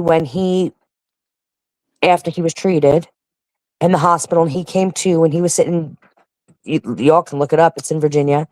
The guy was like, he wanted to die. He didn't want to, like, he was just like, I want to die. I can't live. He couldn't believe it was the worst thing when he realized what he did. Wow. He just couldn't live with it. The wife, oh my gosh, he was the nicest. You never saw it coming. And he was just like, I don't want to, I don't want to live. Give me the death penalty. He was begging for it. Like he just had no reason to live anymore. Like him and his son were just the cutest little like besties. And yeah, he was done after that. And I I remember the bet. doctor telling me about it, and like the doctor was crying. Like, and the doctor was a man. And yeah, he was just like the guy was devastated. Well, think about it. It's hard enough when you lose a child to whatever took their life to know that you took their life. I couldn't imagine that. Oh Male no. or female. Oh yeah. I have heard of shaken baby syndrome. I've heard of that too, yeah. And honestly, even that, my husband says to me this to this day, so I have a lot of kids, but my youngest is the only one between me and my husband. And when she was born, it was his first kid. Like I had kids. So I had the experience, but he never did with a newborn. And so I remember he used to sit there and he was trying so hard to be like, it was just his baby. And I remember her screaming, and I could see it in my husband's face. He couldn't take her screaming. He would get really nervous. I don't know what's wrong with her. Like, make her stop. What's wrong with her? Fix her. Something's wrong. And he would be really panicking. And one day I was upstairs taking a shower, and I just happened to come downstairs to grab something before I went in. And she was screaming, and my husband just looked like he didn't know what to do. It was like he was like getting really huffy and puffy. And he's just like, I don't know why she's screaming. And he's talking to nobody, right? He's like, I don't know why she's screaming. And I looked at my husband dead in the eye and I said, the best thing you can do is go outside. Babies don't die from crying in the crib. Go outside, go have a cigarette, go walk around the cul-de-sac, give yourself a few minutes and then come back. Nothing is going to happen to her. You walk out on her while she's screaming. That is safer for both of you. And to this day, he still brings that up and goes, you know, if you didn't tell me that, I would have thought I would never have done that because I would have thought I was being a bad dad. He goes, but I didn't realize how many times I was going to need you saying that to me, that it's okay to just take a break. You know what I mean? And just, you know, and he still brings that up to me because he's like, I never, you know, you don't want to hurt your kid, but he's like, I was so like frustrated and didn't know what to do that I was getting like really angry and not at the baby, just at the idea that I didn't know what to do to fix it. And yeah, so my husband still brings that up to me. Wow. Wow, wow, wow. Bizarre. But again, I mean, shaken, is that always criminally responsible? You're doing it on purpose? You know what I mean? Like sometimes that's done just in like a moment of like, just, you know, desperation. Like you're not realizing what you're doing. Right. Um, you see a lot of cases like that though. Did you see the big creator on TikTok? He shows cars and that. And I can't remember how big his following is, but he had a girlfriend and she hadn't dated him but a couple of months, but she felt safe leaving her 2-year-old daughter for like 30 minutes while the sister picked her up. And this was like a a daily thing. And the other night he came in, he fell asleep, and she seen his phone laying there, and something told her, you know, to go through the phone. And she said, I'd never thought about going through his phone, never crossed my mind, but it was such an overwhelming feeling that I needed to do that. And she picked it up. She didn't know the password, and she just hit 0000, and it opened the phone. And the first video that popped up was him molesting her 2-year old or her 2-month old. See that at that point, I can see myself in jail.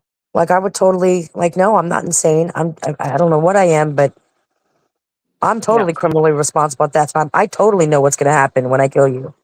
Yeah. You know what I mean? Like I'm ready. I look good in orange, right? Silver's Right. my medal, my choice medal. Like, I mean, the world's getting sick, and then we have to worry about our grandkids being on any app because we really don't know who these people are. yeah. And look at Nikki in the chat thinking she can go out and have bingo. Like she's allowed to have a life. You just gonna go out and live a life without us? Have your own life? What kind of nonsense is that? Are you really at bingo or are you at the casino?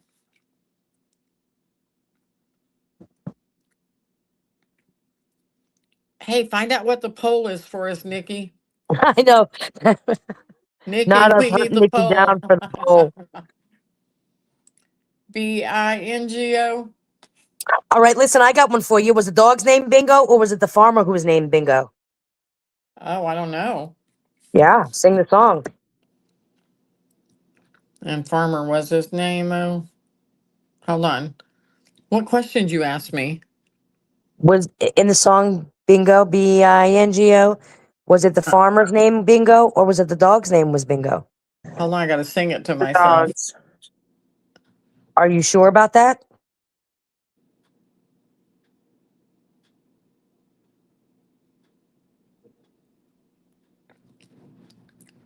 Ivory, do you know the answer?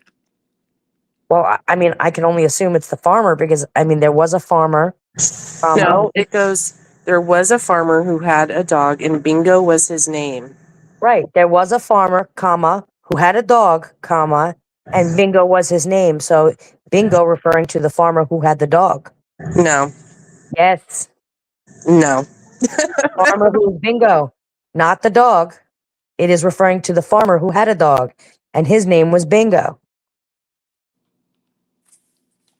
I'm Googling Well, it. you know what? My grandparents had a dog named Bingo, so the dog's name was Bingo. Bingo was the name of the farmer's dog. Bingo was the name of the farmer. Yep. Bingo Huh. was the farmer. Yes. Bingo was the name of the farmer's dog, not the farmer.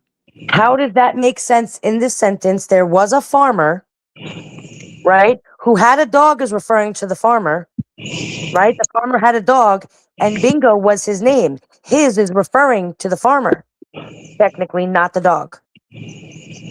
Well, I got one for you. Everybody listening? Yes. Why was Dolly Parton's feet so small? I don't know, but she's dead, so I hope Something that's a about her really funny boobs. answer. Because things don't grow in the shade. That's so Dolly funny. Parton, So, I love. She has always been my favorite singer in the entire world. When they call out B69, you have to yell out dinner for two. You're so funny, Tess. Ooh, hung jury 25, guilty 24, NCR 48. Not criminally responsible. That that's back up Yep. because the guy lied today and everybody saw it.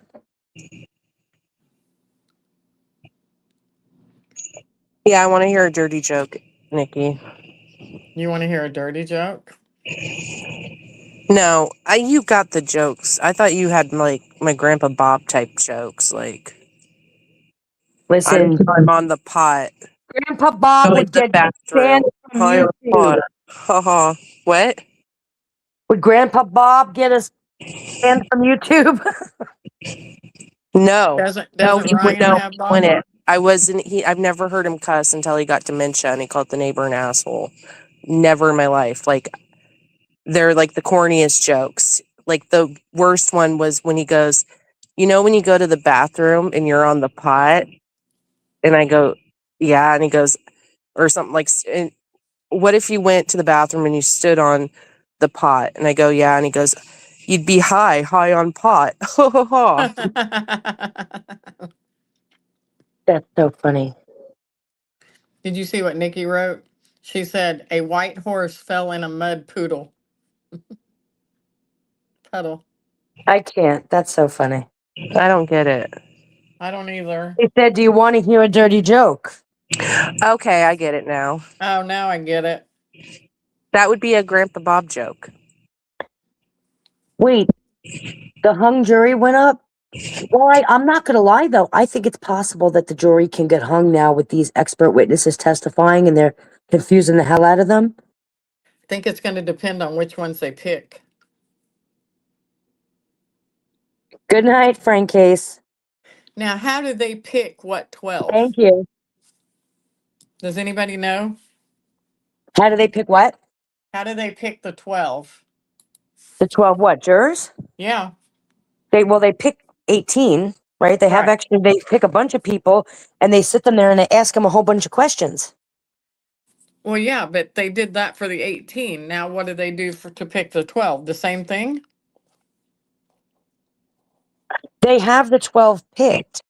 So what they do is they have 18. They have 12 regular jurors, and then they have 6 aside in case something happens to the first 12. So all 18 get to hear. The first 12 that were picked to be original jurors, they're the ones that are going to deliberate unless something happens to one of them and they have to be replaced. Otherwise, the other 6 do not go into deliberations. Only the 12 do. Okay, because They're I was just the so backup. confused on that. Do you know what I think every single kid should have to watch? 12 Angry Men, the movie. It's in black and white. I've never seen it. It's about 12 jurors trying to come up with a verdict. Really? Is that what that movie's about? I never knew that. Yeah. We watched it in civics. It's called 12 Angry Men. I never knew that. I'm more of a Shawshank Redemption kind of person. I love Shawshank. I do too. Loved it. Like to think that he made it. Yeah, see, I'm that kind of movie person. I like the Green Mile too. I love that one too. Oh, that was one of my faves. Mm-hmm.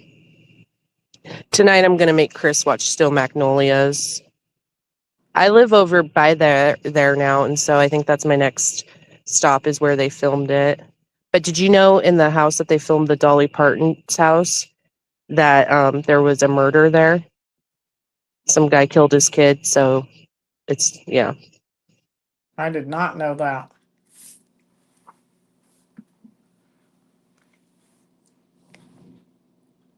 Man. Oh, I got one for you. Why did the melon jump in the lake? Why did who jump in the lake? Why did the melon jump into the lake? Yeah, I got nothing. It wanted to be a watermelon.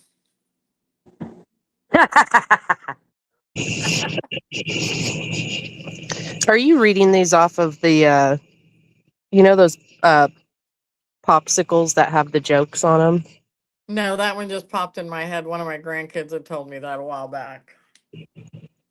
I was trying to think of one they told me the other That's day. so I funny. laughed so hard I about wet myself.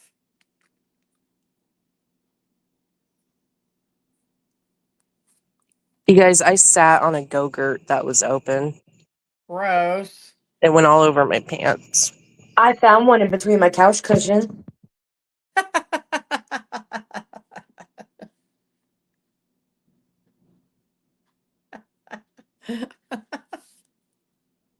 Yeah, they are. They're randomly picked, Prudy. Okay, I had my doctor guy come in. He's actually a surgeon, um, like a spine surgeon. Uh, don't don't laugh. Something was trying to pick up on my phone, and I asked him. I said, "What's the weirdest thing you ever found in somebody during surgery?" And just I thought he might have to wait a minute to tell me, and he said he had done surgery on a guy. He was 50 years old, and he had to go back and redo surgery because he was shoving like safety pins and bobby pins and stuff in his wound. I've actually seen people do that. Not necessarily like safety pins and stuff, but shove stuff in their wounds. Yeah, I said, well, was the guy from prison? He said, no. So I thought, well, maybe he's trying to sneak it in, but I've he seen said, people shove things in places you don't even want to know. oh, when I worked in a mental institution, um, there was a girl, that's where she stored her cheeseburgers.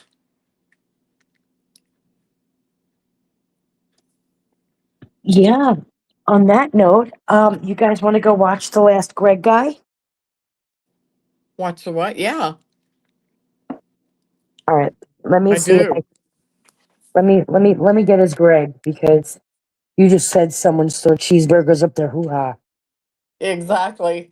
And so that's enough of that talk. I'll never look at a cheeseburger. That's all I got left, man. What was Reddington meaning about tips with Safoff? I don't know. I didn't get to watch. Wait, what do you mean tips? Nikki asked in the comments, she said, what was Reddington meaning about tips with Safoff today? I don't know. I don't either. All right, I gotta get on my. Hold on, let me connect. I gotta connect to StreamYard through my computer. Cajun, I saw a TikTok the other day, you know, those tail combs that we use for the foils. A kid was using it on his hair and he dropped it and he went to catch it with his thighs and it actually stabbed into his leg and he had to go to the ER and have it removed. So don't catch metal combs with your thighs.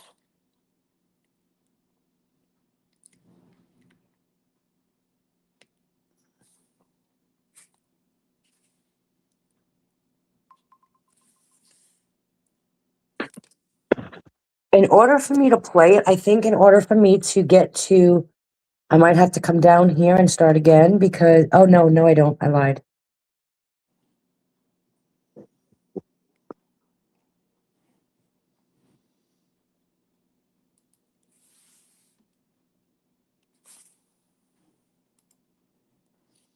Has anybody watched any TikToks or anything?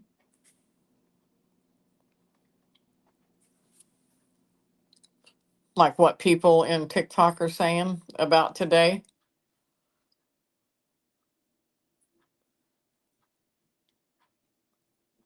All right, can you all hear me? Yes, ma'am. I just moved from my phone to a computer and did not get disconnected. Check that out. Damn, you're good. I You gonna teach know. me, right? Sure am. And once I realized how I did that. All right, let me go.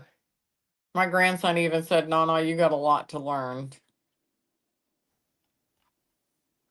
Oh, you'll learn it when you make all the mistakes. That's what I did. Took me And you know 30 what? minutes to Honestly, figure out how to turn the computer off last night. that's so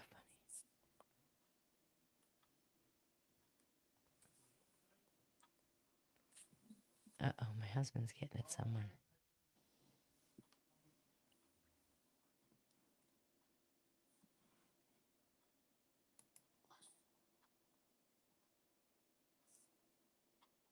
All right, today's day 20, right? Yeah, and guys, will you go follow me if you haven't followed me yet? And follow Sam if you haven't followed Sam yet. And you must be following Ivory since you're already in here. Please, please. Oh yeah, they'll still believe that Patrick did it. I'm kind of curious to see what happens after it's all said and done. They're going to end up with a case on them is what's going to happen. Why? They keep on. Ouch.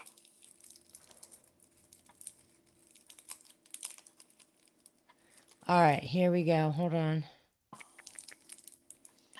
And if you guys can, will you share this out? Like you can hit that share button and you can share it to like your Facebook or your friends. You can share it in messages where more people can come in and join.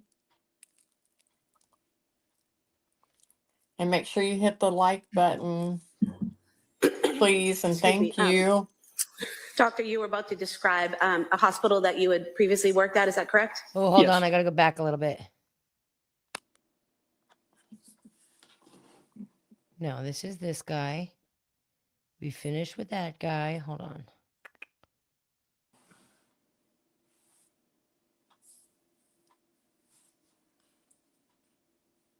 We finished with this guy.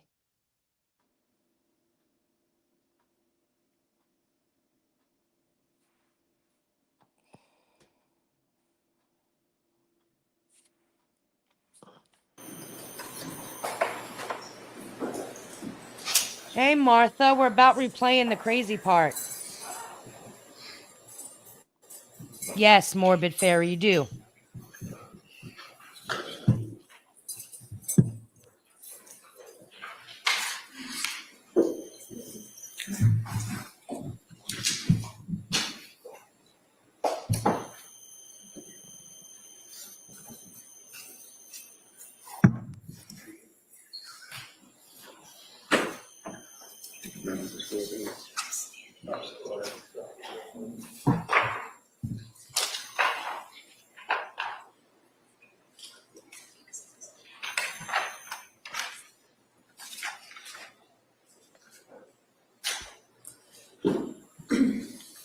Yes, Tess. Oh.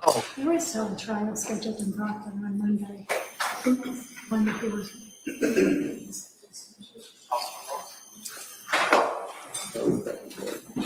I missed all of it today, Tess. Sure is accurate.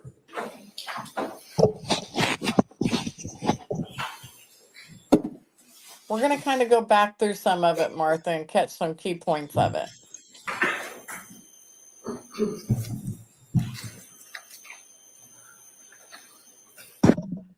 That girl in the green dress is crazy, Cajun. Oh, This court's now in session. Please be seated. For the record, we return back to the crazy. trial in the matter of Commonwealth versus Lindsay I Clancy. think the All day of parties the are present, trial, including me, the defendant Ivory, and and Sam including the should wear 18 big jurors. bows in our hair to go live that night. Thank you, Your Honor. The Commonwealth calls Dr. Gregory Satoff.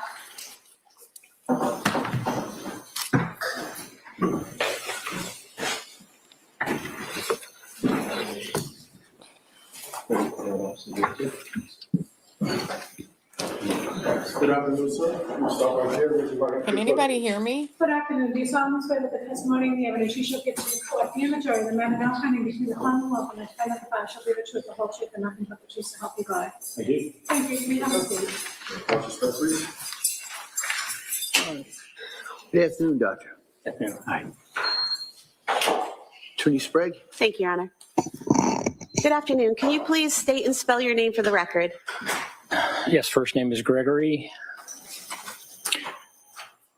Gregory, last name Saathoff, Saathoff. And can you describe for us your educational background? Yes, I received my undergraduate degree at the University of Notre Dame, and then my medical degree, my MD, at the University of Missouri, and then my residency in psychiatry at the University of Virginia. And can you describe for us your occupation? Yes, I'm a professor of emergency medicine and public health sciences at the University of Virginia. I also see patients in the Virginia Department of Corrections, where I also teach students. And I also serve as the senior psychiatrist for the FBI's Behavioral Analysis Unit in Quantico. And how long have you been the senior psychiatrist for the FBI's Behavioral Analysis Unit, or BAU? Since 1996. And are there other psychiatrists who contract with the FBI for that department? Well, certainly for the FBI writ large, there are psychiatrists who work with them. But as for the Behavioral Analysis Unit at Quantico, we sometimes have Walter Reed fellows who are psychiatrists. But other than that, I am the psychiatrist for the Behavioral Analysis Unit. And what does that entail? It entails working with the behavioral analysis units on crimes and concerns, whether it is with children. I'm occasionally asked to consult with the behavioral analysis unit relating to children, crimes against children, also crimes against adults, and also national security issues, and in particular issues relating to threat assessment. And are you, or do you consider yourself a forensic psychologist? Psychiatrist, yes. Sorry, I apologize. And what is the role of a forensic psychiatrist? Well, a forensic psychiatrist examines issues with mental illness, and it's really the interface of mental illness and the law. Sometimes that can involve criminality. Most often, forensic psychiatrists are engaged in assessing mental status at the time of an offense or competency, but also forensic psychiatrists can consult institutions or also treat patients within facilities such as jails and prisons.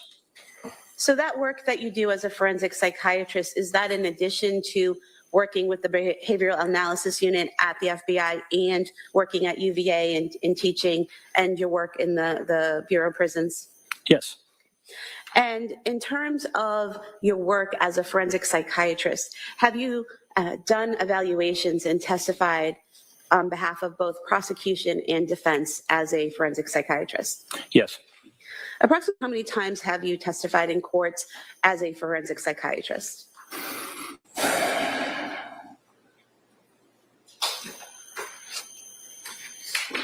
maybe 40 to 45 times, something like that. And are you board certified in forensic psychiatry? No. And why not? Well, when I finished my residency, I was interested in public psychiatry. And so I also was in the military. And so military psychiatry and public psychiatry in a teaching hospital was very important to me. As time went on, I was consulted by the FBI. They wanted to meet with me based upon a paper that I had published.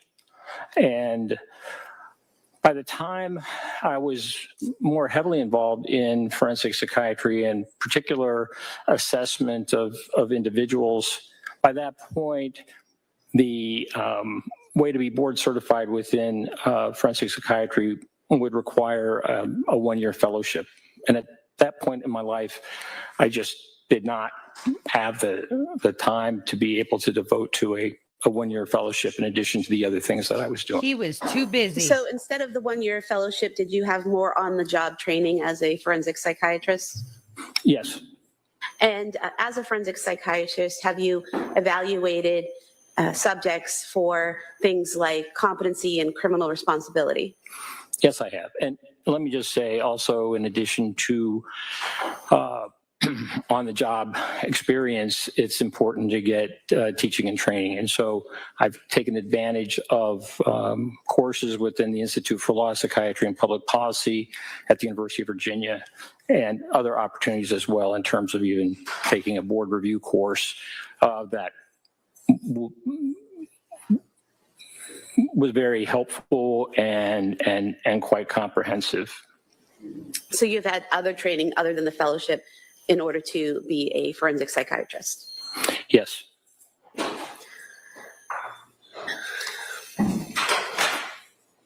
And can you talk a little bit about the work that you've done with inmates? I'm sorry, can you repeat that? Can you talk a little bit about the work that you've done for the Bureau of Prisons with inmates? Yes. Well, specifically, most of my work has been with the Virginia Department of Corrections rather than the Bureau of Prisons. And since 1992, I guess, maybe 34 years, I have assessed and treated patients within the prison system, both men and women at men and women's facilities. And in that time, I have brought medical students and residents and fellows and taught them. So over the course of my career thus far, I've brought more than 2,500 medical students and residents into the prison system to learn about psychiatry and significant mental illness. And in the course of your evaluating and treating female inmates, did you have the opportunity to evaluate and treat female inmates who had killed their children? Yes. And how often was that would occur, that you would treat that type of patient?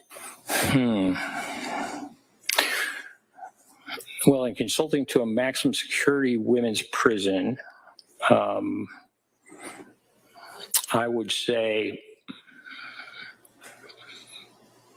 5 to 7 women who had killed their children. And in terms of your interactions with them, you said that you evaluated them. Did that involve diagnosing them? Correct. And then what did the treatment involve? Treatment involved working with a team within the system. Prisons have psychologists and social workers and those who are responsible for working with patient inmates.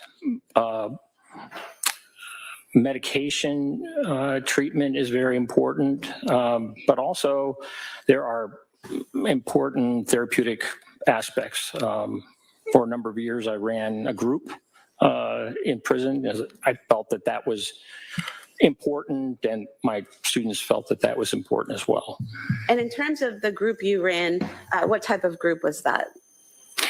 It was a therapy group in which individuals were brought together, all who were diagnosed with a significant mental illness, and being able to speak about their experience, and also how to deal with issues or how they dealt with issues over and above the medications that they were receiving.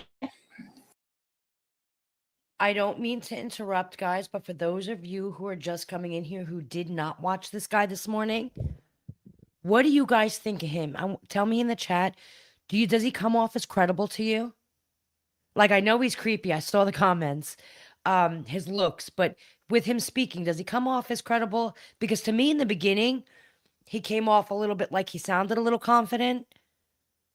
So I'm just curious what everybody thinks, but I mean, it gets wild, but I'm just curious to see what everybody thinks He about how he's strikes coming me off. as a little weird and doesn't have a clue what he's talking about. Okay.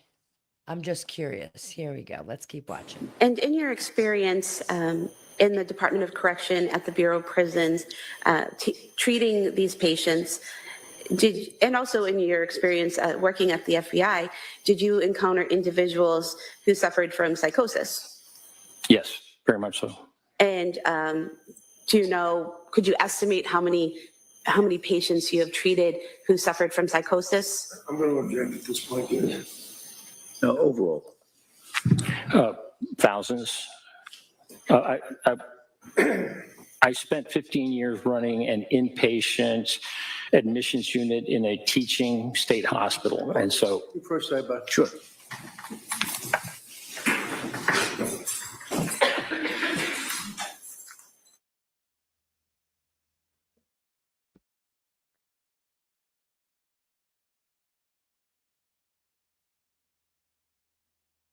Virginia, near Charlottesville, Virginia, where the University of Virginia is. It was a teaching hospital with medical students and residents, and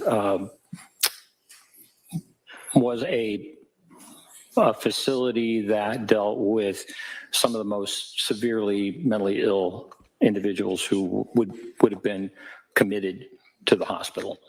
And how long were you at that hospital in that role? 15 years. And during that time frame, is that when you saw the thousands of patients that you treated with psychosis? I saw them there, yes, but also within the prison system. And of course, during training, during my residency. Have you ever written any articles about postpartum psychosis? Yes. And when was that? We published an article in 1987 relating to 2 cases of postpartum psychosis that I actually saw when I was an intern. One was my patient and one was one that I consulted on.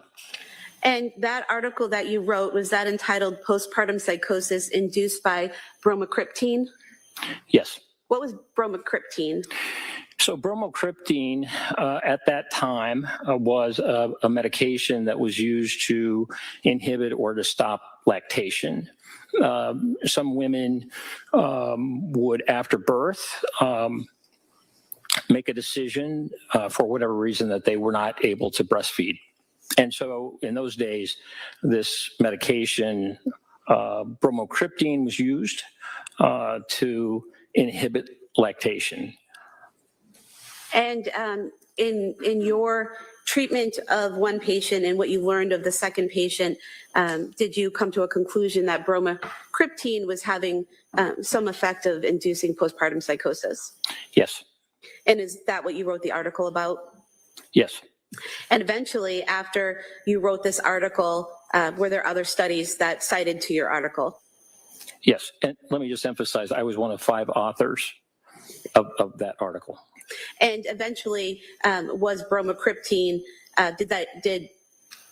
did people stop using that to stop lactation in women? Yes, the FDA took it off the market, I believe, in 1994 or 1995. not just for the reason of postpartum psychosis, but also for other problems, cardiac problems and the rest that bromocriptine sometimes causes in people. And to your knowledge, was your article with the other co-authors the first article that brought to scientific attention this issue with bromocriptine and postpartum psychosis?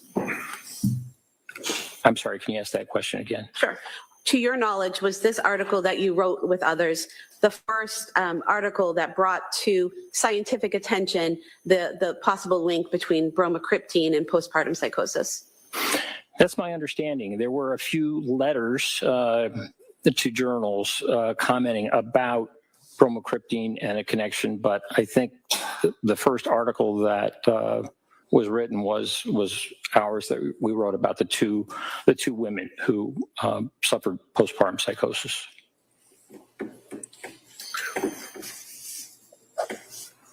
Now, you've mentioned your experience in diagnosing and treating psychosis. What is psychosis? Well, psychosis is... Here we go. It can take a number of forms. I think we most often think about people who are psychotic as having hallucinations. And so we call those perceptual disturbances. That it's oftentimes auditory hallucinations, so people hearing voices or sounds, but they also can be other types of hallucinations as well, not as common in psychosis, such as visual hallucinations, or even what we call tactile hallucinations, where the sense of touch is affected, or olfactory hallucinations. Most commonly, it is auditory hallucinations, though, if we're talking about those perceptual disturbances. Now, there are other areas that psychosis can show itself.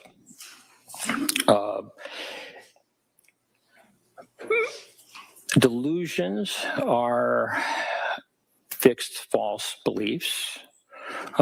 They can be bizarre or non-bizarre.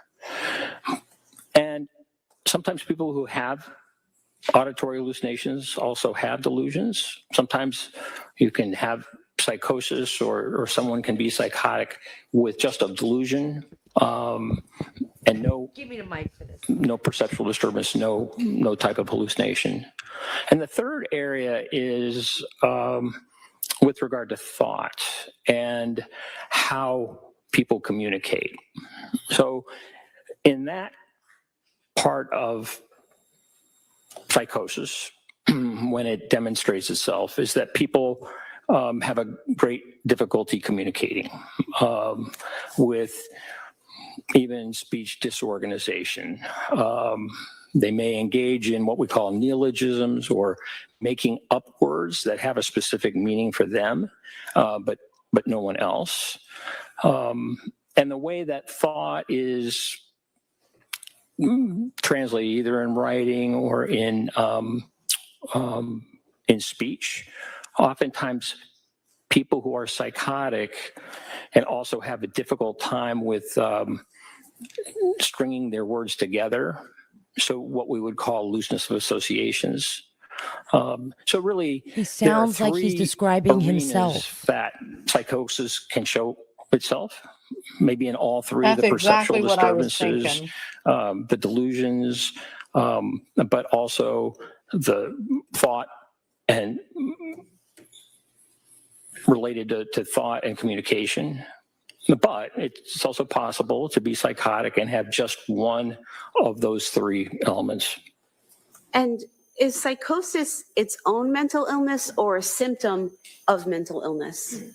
Psychosis is a symptom. And why is it a symptom of mental illness and not its own defined mental illness?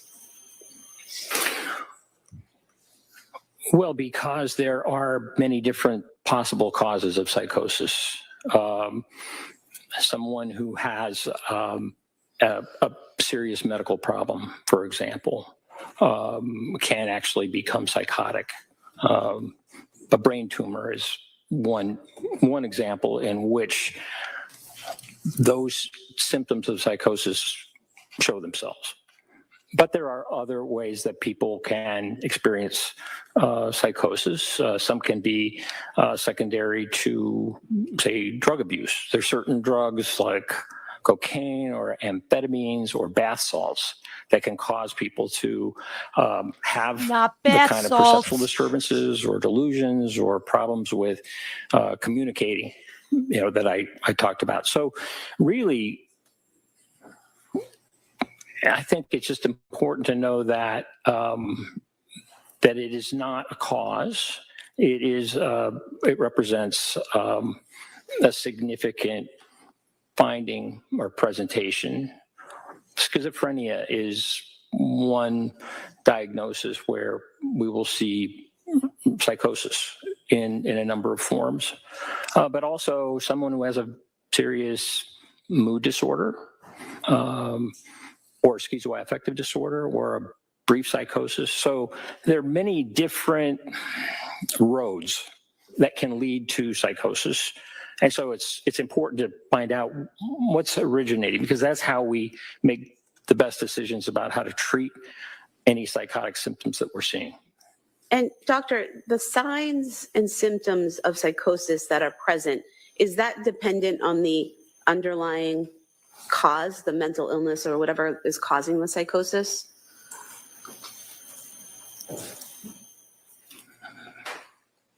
Yes. When you say dependent,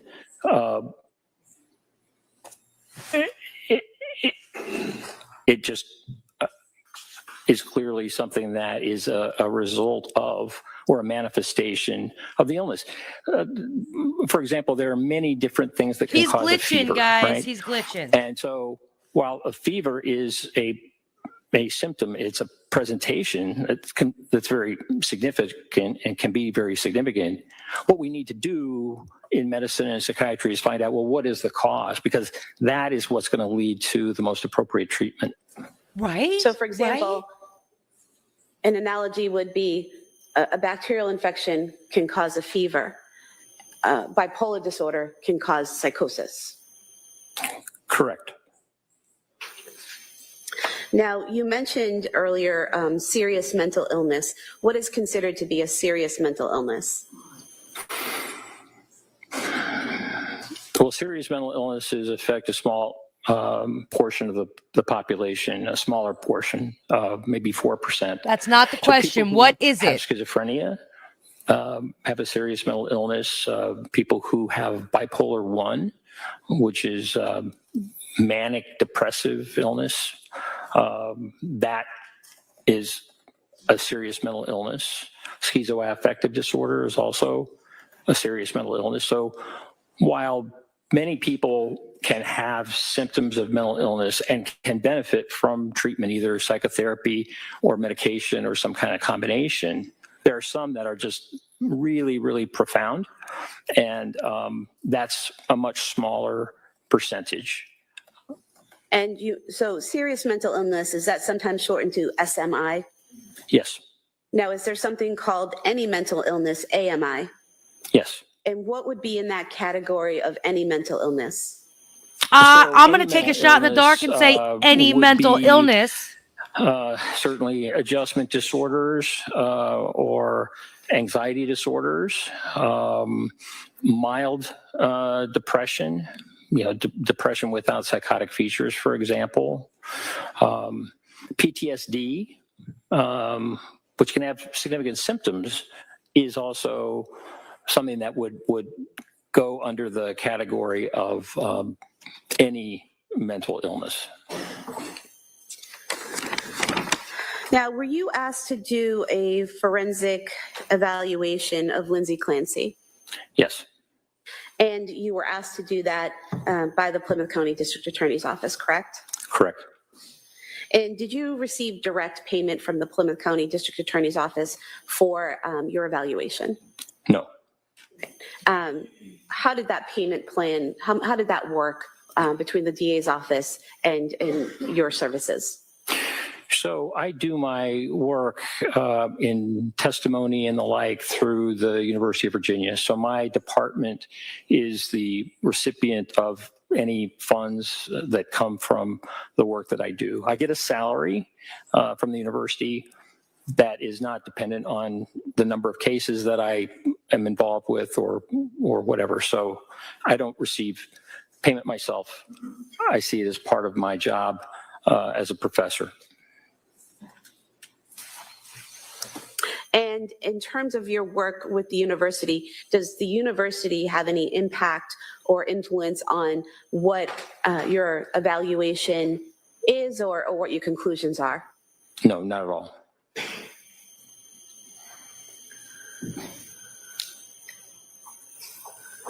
For your review of Lindsay Clancy, what types of records and other materials did you review? Well, they were extensive. They involved significant medical records, not just the psychiatric records, outpatient and inpatient, but also medical records.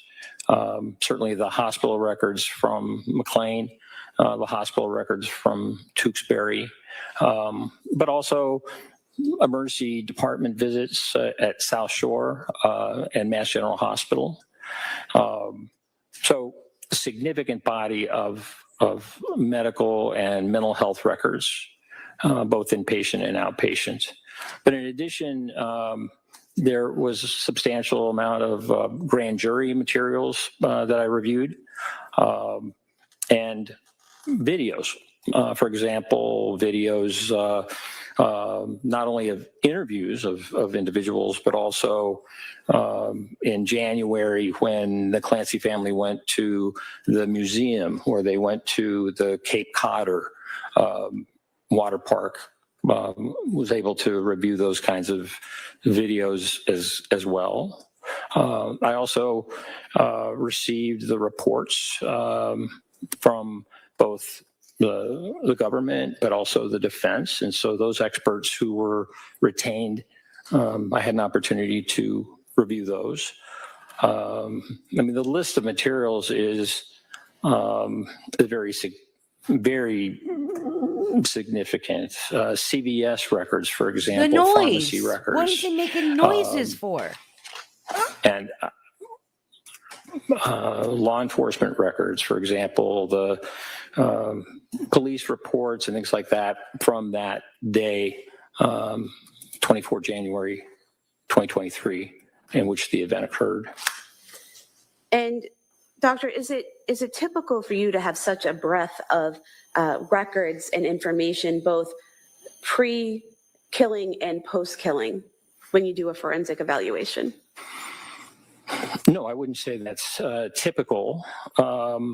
Certainly for any evaluation, it's important to try and obtain as much information as possible.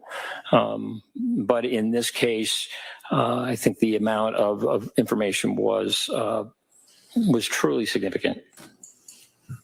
And you also interviewed the defendant, correct? Yes, I did. And how many times did you interview her, and for how long? I interviewed Ms. Clancy on 2 occasions. One was on the 29th of May of this year, and the other was the 4th of June. I believe on the 29th of May, I interviewed her for approximately 6.5 hours. And then the second time in June 4th, it was about 5 hours. And were those interviews in person or on Zoom? They were by way of Zoom. And why were they by way of Zoom?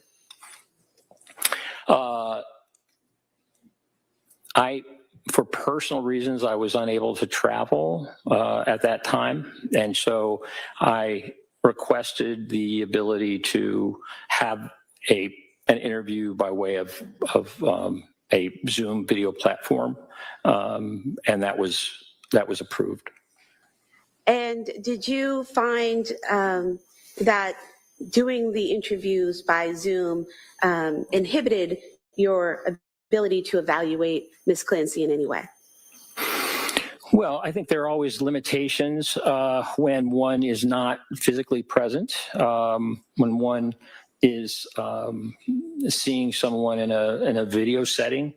Sometimes it takes longer to be able to get information and establish rapport. Other limitations are just Sounds like a having an door crackling opportunity open. to see the Someone get his environment throat some that the WD-40. individual is in.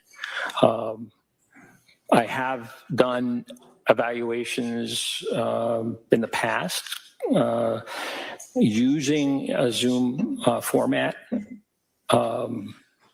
There are certainly advantages to being in person. Did you, in your interviews with Ms. Clancy, have any difficulties having her answer questions or establishing a rapport with her? No, she was very pleasant, very That's all I'm hearing. responsive to questions that I asked on both occasions. Were there any benefits to doing the interviews on Zoom? Well, one benefit that one doesn't always have with an in-person evaluation is that a platform like this can also save the entire interview, and both video of the interviewer, myself, but also Ms. Clancy. So if someone wants to really understand that the interview and how it went, you not only have a transcript, but you have a video that really demonstrates the course of the interview, how it went. And that can be very helpful. That can be more helpful than if, as a clinician or as an assessor, I am writing notes. Because when you're writing notes, sometimes it's harder to be able to attend to the individual. So certainly being able to have a transcript of the interview is helpful, and I think it makes the process more transparent as well, which I think is a positive. As part of your evaluation in this case, did you also interview what's known as collaterals or other people who knew the defendant? Yes, I did. Who did you interview? Well, I interviewed Patrick Clancy, also on a He's Zoom glitching. platform. Who's he talking to up there? And after you had reviewed all of the records that were provided to you and the criminal file and all the evidence that was provided to you and conducted these interviews, both with Ms. Clancy and Patrick Clancy, were you able to conduct an analysis of all of that material in order to come to your eventual conclusions? Yes. And if we could just go through your analysis of this case, and if we could start with, I think what you called in your report, Ms. Clancy's characterization of the command auditory hallucinations. Yes.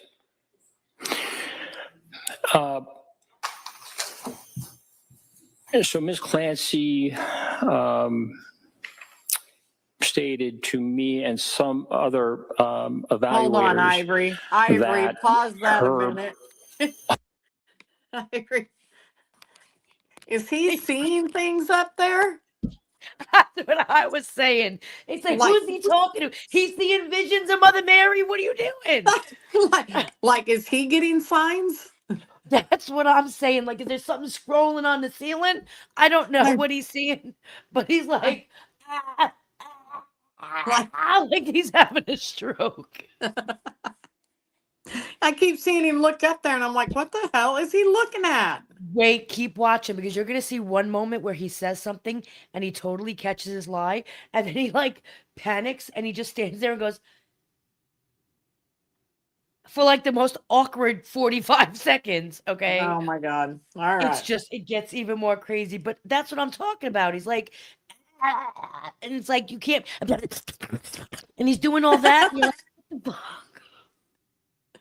I thought his dentures might be slipping.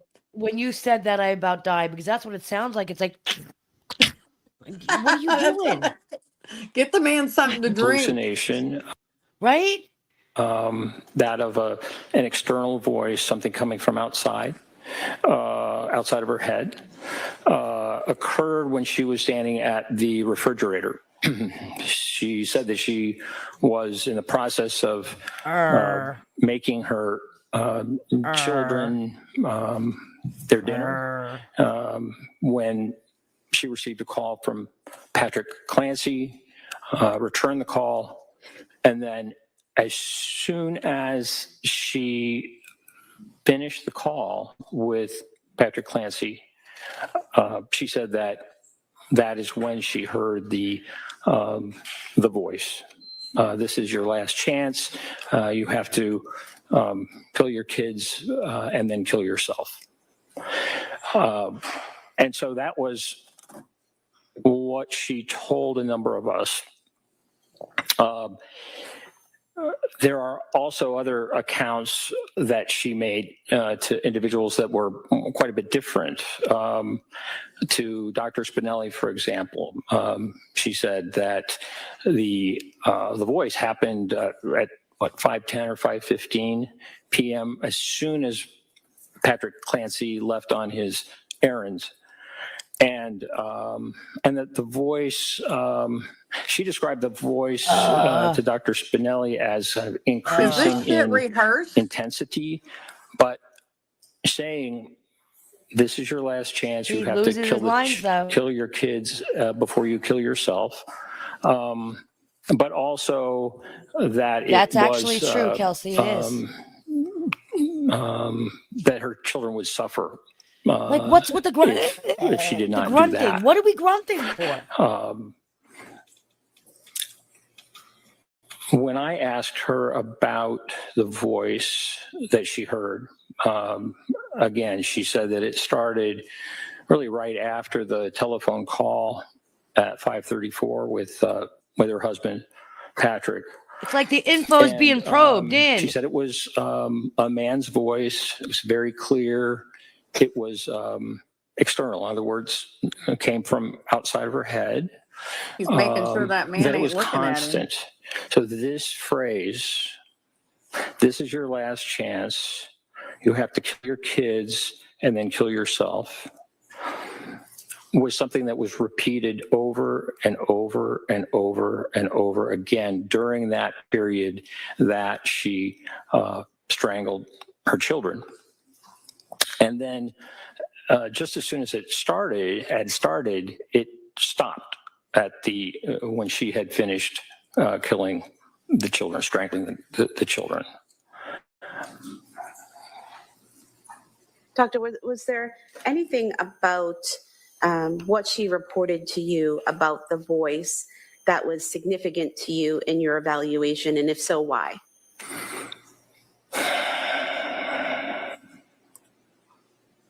Can you pause that a second, Ivory, before he answers that?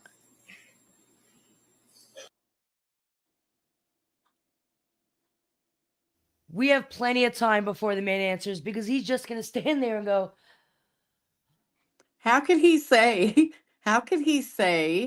that it stopped? That it stopped after she killed the kids because she kept going with herself. yeah, he needs to reboot. I'm just curious because if it stopped after she did that, she would have went and untied him. Wait. Yeah, but wait, it gets even more wild.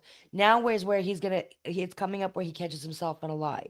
Like, but what is he looking at? Like, what apparitions? Are you seeing apparitions? Like, Yeah, what are you looking at? He's praying that he doesn't get struck by lightning for lying. That's exactly. I just swore in a Bible. Oh, she. That's exactly what's happening because, again, this is where the lying comes full force, and you can tell because he starts getting more quiet and more. Well, like Kelsey said, let Thinking him of his reboot. answer. Kelsey said, let him reboot. Give him a second. And that's exactly what happens. He glitches. He needs a reboot. Like, you need to just unplug it and start all over again because it gets, watch, he gets wild. All right, let's do it.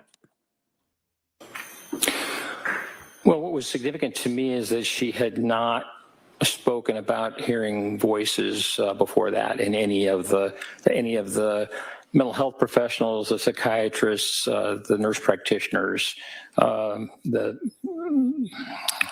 physicians and staff in the emergency departments or at McLean. And so this was the first time that she reported that was documented, but also that she experienced an auditory hallucination, according to what she told me. So that was unusual. And then also, what was very unusual was the fact that the voice stopped with the death of, or the strangling of her youngest son, Callan, and that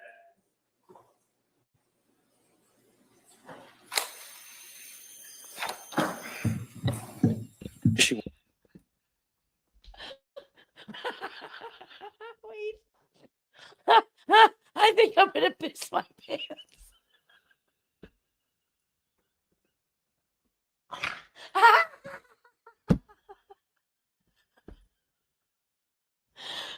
Okay, wait, I can't breathe. Oh, I can't breathe. Okay, wait, did you just watch? It's a good thing I did not watch this at work.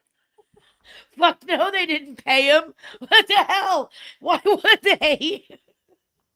Paying for what? Go count those dots on that damn ceiling. Oh, but like this is where he knows he caught himself in a lie. Like he's just like totally stuck. Like, oh shit, what do I do? And then he just stops in real time, like he's hallucinating, like he's under a delusion. Like I don't know what to do right now, but maybe if I just sit here with my mouth open and look really shocked, nobody'll notice and they'll all go away. Yeah, nobody's gonna notice. Nobody's gonna notice. I've got to rewind this. You guys are gonna watch this pause. It's wild. Let's do it. Nobody will know. I can't. I'm crying, guys. Oh. Maybe when his I tie asked is her too long. about Tight. the voice that she heard, again, she said that it started really right after the telephone call at 5:34 with her husband, Patrick. And she said it was a man's voice. It was very clear. It was external. In other words, it came from outside of her head. That it was constant. Hold on, So outside this of her head? This is your last chance. You have to kill your kids and then kill yourself. Was something that was repeated over and over and over and over again during that period that she strangled her children. And then just as soon as it had started, it stopped at when she had finished killing the children, strangling the children. Doctor, was there anything about what she reported to you about the voice that was significant to you in your evaluation? And if so, why?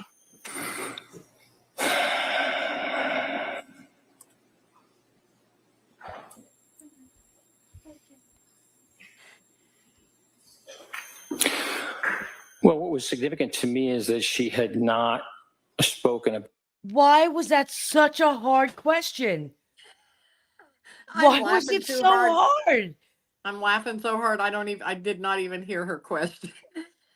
I mean, I just don't understand how it was a simple question. It wasn't, can you split atoms in your kitchen sink? Like, we're not asking you to like, just.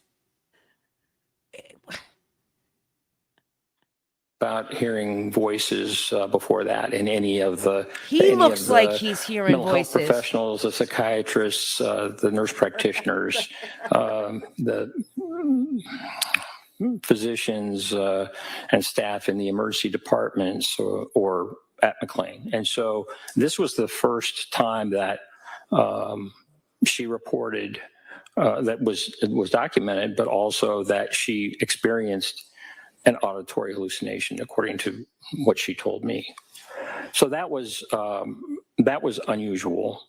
And then also, what was very unusual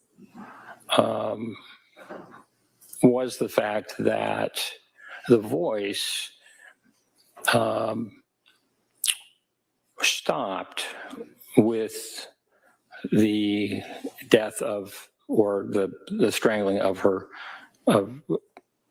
youngest son, Callan, and that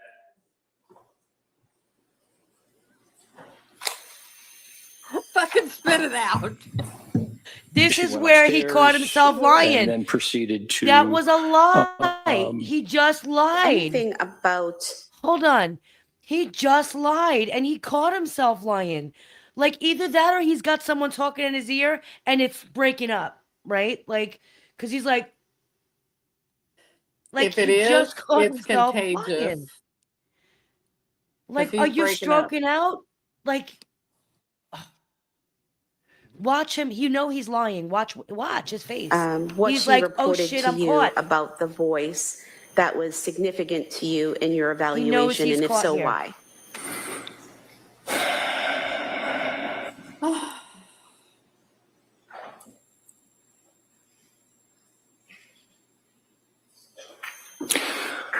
Well, what was significant to me is that she had not I need a spoken diaper. about hearing voices before that in any of the mental health professionals, the psychiatrists, the nurse practitioners, the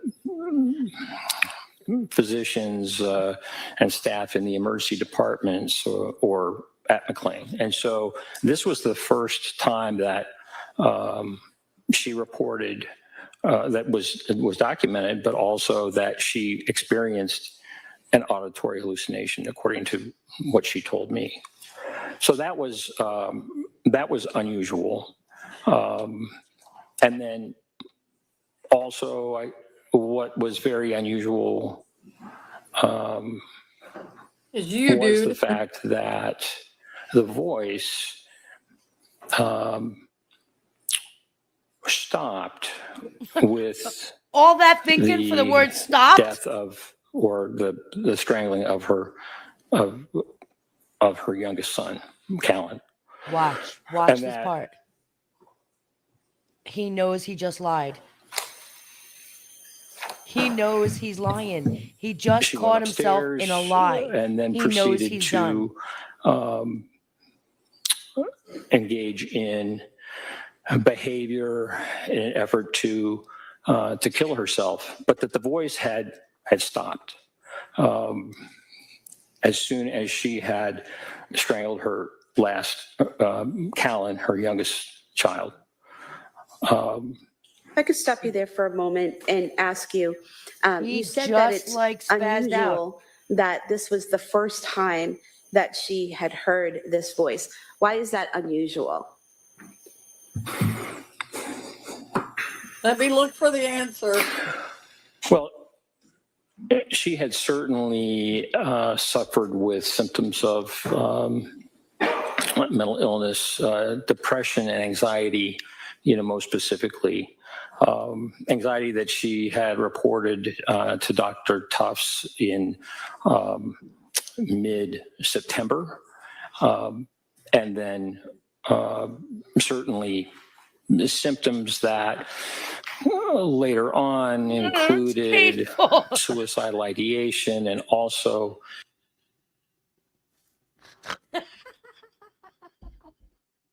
Wait, you can't. The I'm gonna sounds keep my are kids. killing me. I don't have that kind of bladder control after 10 kids. Okay, wait. It's like, This, let me Wait, find first the of all, answer. this guy walked in with a stack of papers in his hand, okay? He walked in with a stack of papers in his hand. But what is, ever hear your dog, like, you're petting your dog's ear and it's like, and they do that squealing bit? Why is he acting like a dog? The power of Christ compels you. Like, what's happening? Like, what are you doing? Oh, he just keeps like he's trying to get it out. What she said were dark or Get him a intrusive thoughts laxative. to harm her children that she mentioned to her her husband and her mother on, I think, 2 occasions. And He's being too specific. Doctor, When you're that specific, you're lying. you also mentioned that it was unusual that the voice stopped after Callan was killed. Why is that unusual? Well, I've worked with, compared to other patients that I've treated who have had command auditory hallucinations. I'm going to object to that, Your Honor. Same Yeah, objection. can we do something? Counsel, I see it. Is that where the judge Man. stopped him? Man, no, because he lies. He goes on and he starts lying. He finishes lying. We're not done with the lies. He's still got some lies left. Like, it's wild. The sounds are killing me. Oh, like, what are you doing? And he looked like the one where he looked like he caught himself in the lie. Like, it was like, kids, like, maybe if I just stand here and nobody sees me, like, they won't see me anymore. Like nobody's gonna Like, know. Yeah, like, no one caught that. The whole stroke you had after you said it. You know what I mean? Like, I want to take his pulse. I'm looking for crooked smiles because I'm concerned about this man now. Where is he?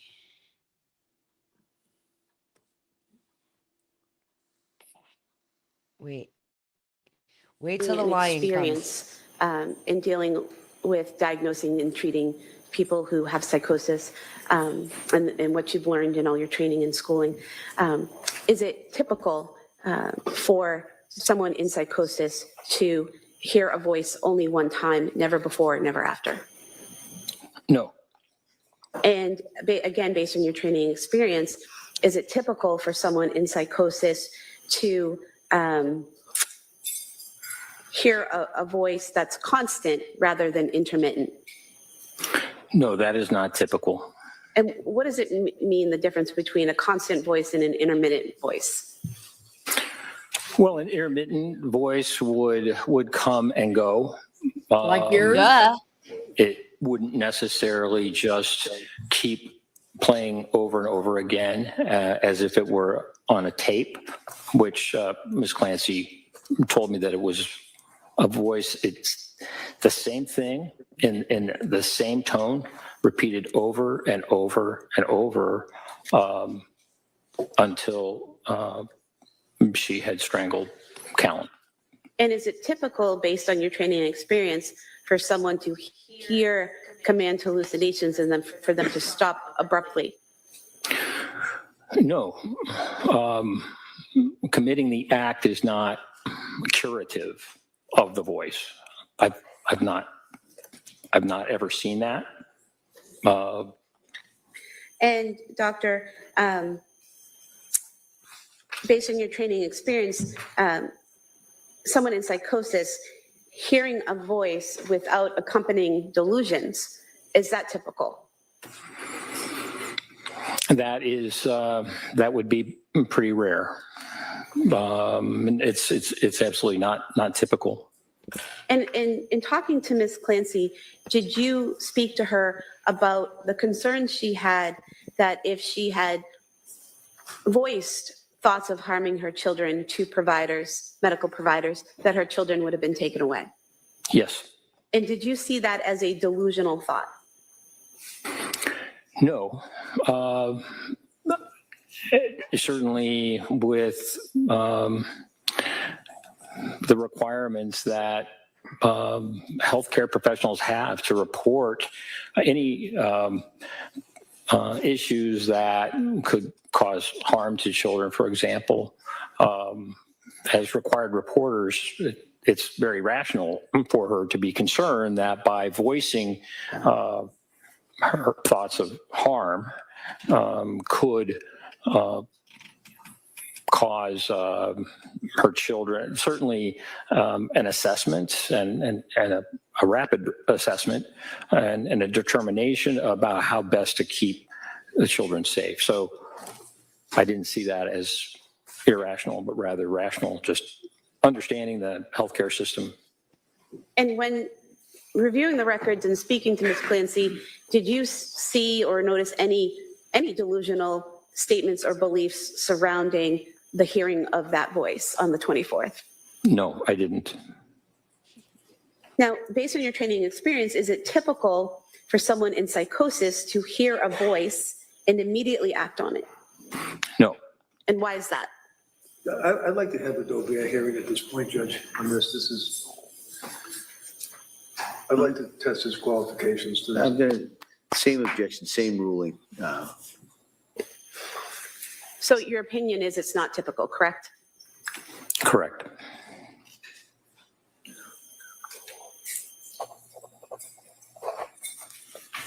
Now, you mentioned the defendant told you that when she received the call from her husband at 5:33 and called him back at 5:34, that she was getting dinner ready for her children, correct?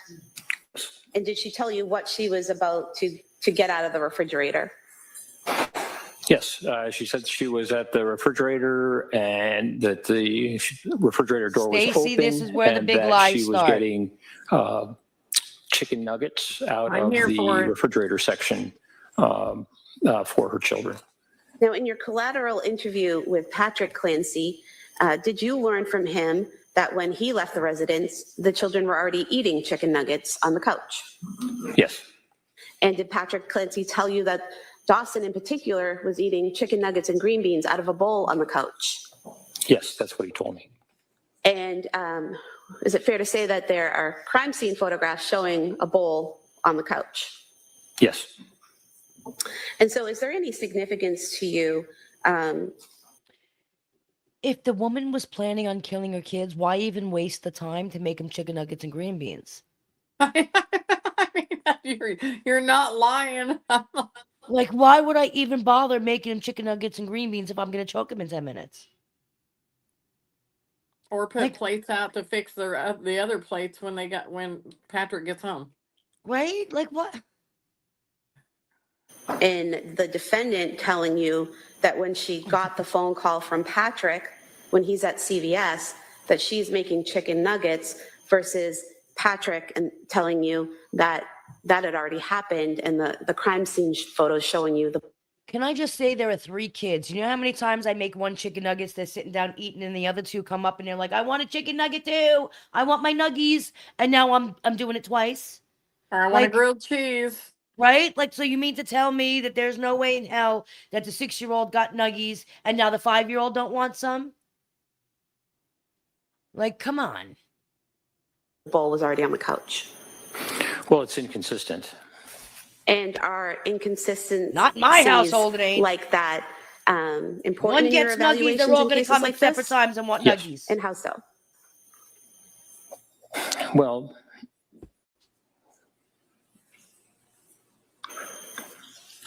looking at someone's mental status at the time of an offense, it's important to understand what was going on in their mind at the time. And in this case, the widely divergent reports from Lindsay Clancy versus her husband Patrick raise questions about what she is telling me and how things are happening. So certainly that's a cause for significant concern. One of them is not correct in their statement. And in terms of what you testified about earlier about the defendant giving you one version of what the voice told her and giving Dr. Spinelli a different version of what the voice told her. Is there any significance in your evaluation to that? Yes. And what is that? Well, again, it's markedly inconsistent. Ms. Clancy was very clear with me about the time that the voice started and that it was constant for a period of time until the children were killed, and then it stopped. And according to Dr. Spinelli's report, Ms. Clancy stated that the voice started much, much earlier, actually, when Patrick Clancy left. And so we're talking about a significant difference in time. And those two just they don't match. So it's hard to, which version is the one that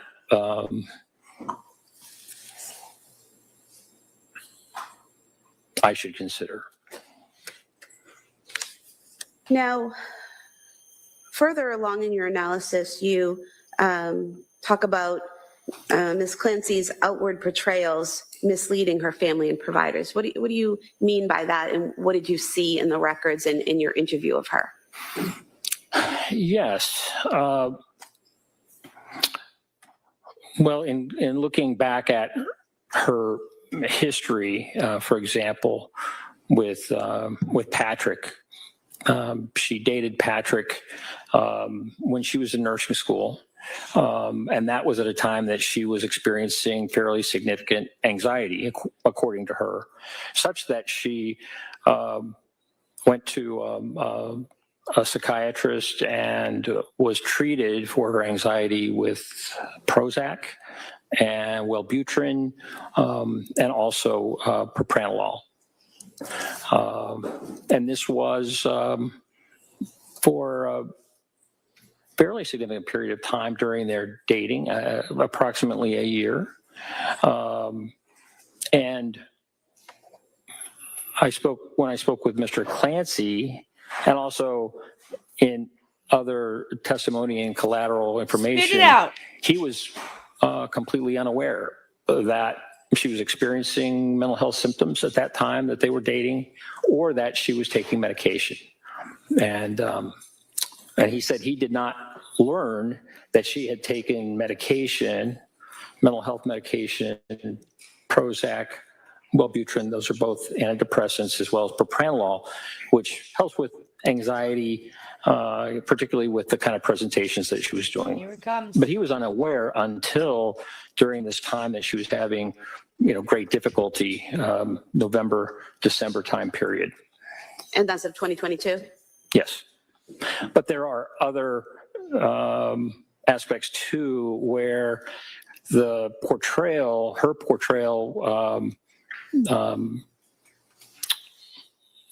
misled others in terms of how she was doing. Can you give us an example of that? Yes. Well, in the numerous text messages, which really varied, there were times when she stated that she was doing very well. And for example, even in the days leading up to the 24th of January 2023, the photographs that she was sending on Instagram and the like really portrayed something very different than what she later stated was going on inside. With regard to providers,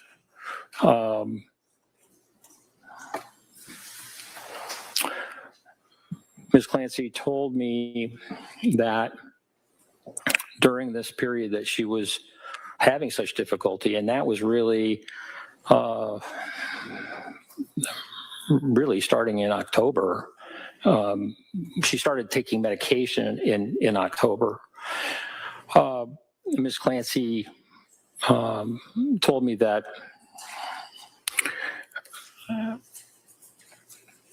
she was having a real difficulty with some symptoms and anxiety and the like.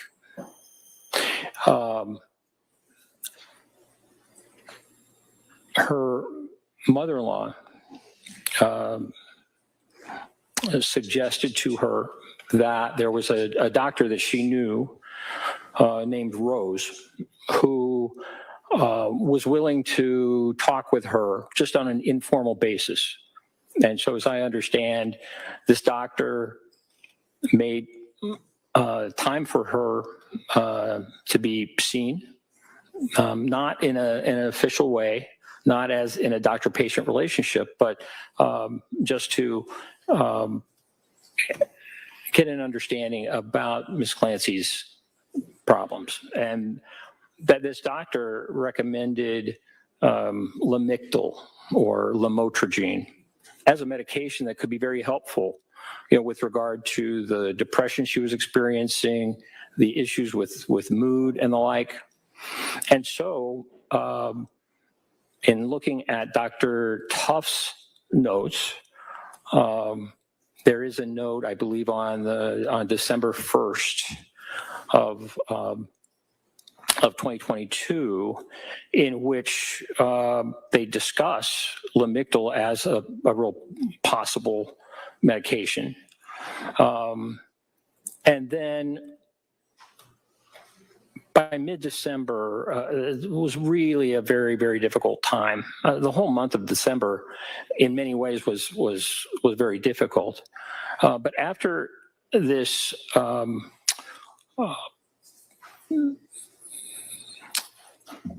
experience. Yeah, if we could have a question.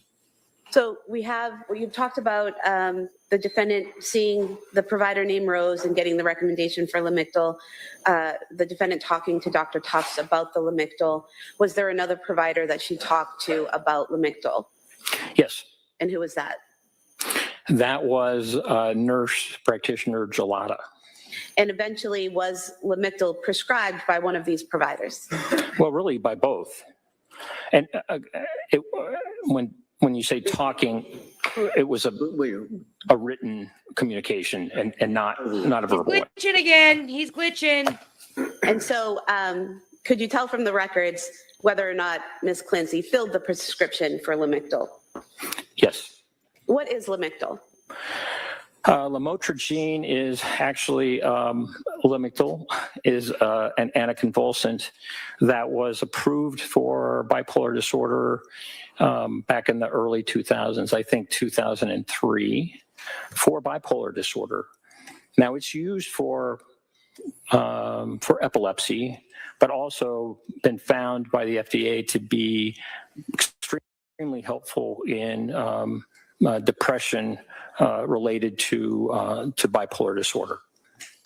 And after receiving the 3 recommendations to try Lamictal and the prescription from Dr. Tufts, which she filled, did the defendant tell you whether or not she took the Lamictal? She told me that she had decided not to take the Lamictal because she was concerned about the potential for a rash, a serious rash. And the fact that 3 providers recommended this medication to help her and the defendant chose not to take it because of the potential of this rash, was that significant to you in any way in your evaluation? Yes. And how so? Well, Dr. Tufts had written a prescription and it had been filled. Actually, Nurse Gelada also wrote a prescription for the Lamictal, and Ms. Clancy told her, well, you can cancel that because I already have a prescription of Lamictal from Dr. Tufts. What was concerning was that I don't was notified that she had decided against the Lamictal. And so that would have given a provider an opportunity to think about something else that also could help in this domain. But yet Ms. Clancy had decided not to take it, but also not to tell the doctor that she had decided not to take it. Well, doctor, was there also something that you noticed in the way Ms. Clancy described to you, how she was feeling at McLean Hospital when she was there versus the description of her feelings in the McLean records? Yes. And what was the difference between the two, and how was it significant in your evaluation? Here we go. I recall that she told me that she felt like a zombie. Very, very significantly affected. And certainly, while the records at McLean demonstrate that she was not doing well, there were differences in terms of how she characterized that. And when a patient is characterizing how she felt at a certain time in different ways, one to you and in a different way to her actual provider at the time, is that concerning in any way? Well, yes. And why is that? Well, the more candid a patient can be with the symptoms that they're experiencing, the better able the prescriber is to make a determination about how best to treat those symptoms. And also it can be very helpful in diagnosis as well. And did you also take note of the appointment Dr. Tufts had with the defendant on January 23rd, 2023 in the records, and the fact that the defendant denied experiencing suicidal or homicidal ideation in that meeting? Yes. And how was that significant, if it was? Well, Ms. Clancy had been looking into alternative treatments and had discussed with Dr. Tufts earlier the potential for esketamine. This is an FDA-approved medication that has to be administered by a doctor within a facility, but it can have rapid positive effects in treating depression. And so in that note, Dr. Tufts wrote that the potential for esketamine treatment or transcranial magnetic stimulation were ones that they were exploring. Now, doctor, did you discuss with Ms. Clancy, or did she describe to you in any detail her ability to suppress her feelings and kind of mold her behavior into what she wanted people to see? Yes. And what did she tell you about that? Well, I believe it was a Christmas time with her family, a morning breakfast, in which she stated she was not feeling well, not doing well, but yet felt the need to act like she was cooking and helping her husband cook. And she questioned why she would do that or engage in that behavior when her family knew that she was struggling and having difficulty. So she used the word fake with regard to just how she was attempting to present to her family. So this was on reflection in talking to me about that behavior at that time. And did she also tell you about an incident at Spalding Hospital when she was interacting with a friend of hers who was visiting there after she went to Spalding Hospital for rehabilitation? Yes. And what did she tell you about that? she told me that this friend who visited was a longtime friend from when they were both really quite young. And that when this friend visited, Ms. Clancy engaged in,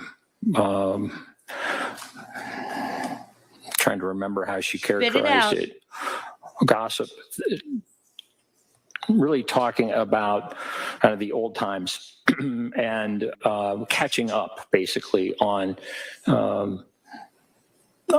news that this friend, I believe her name was Amy Bevins,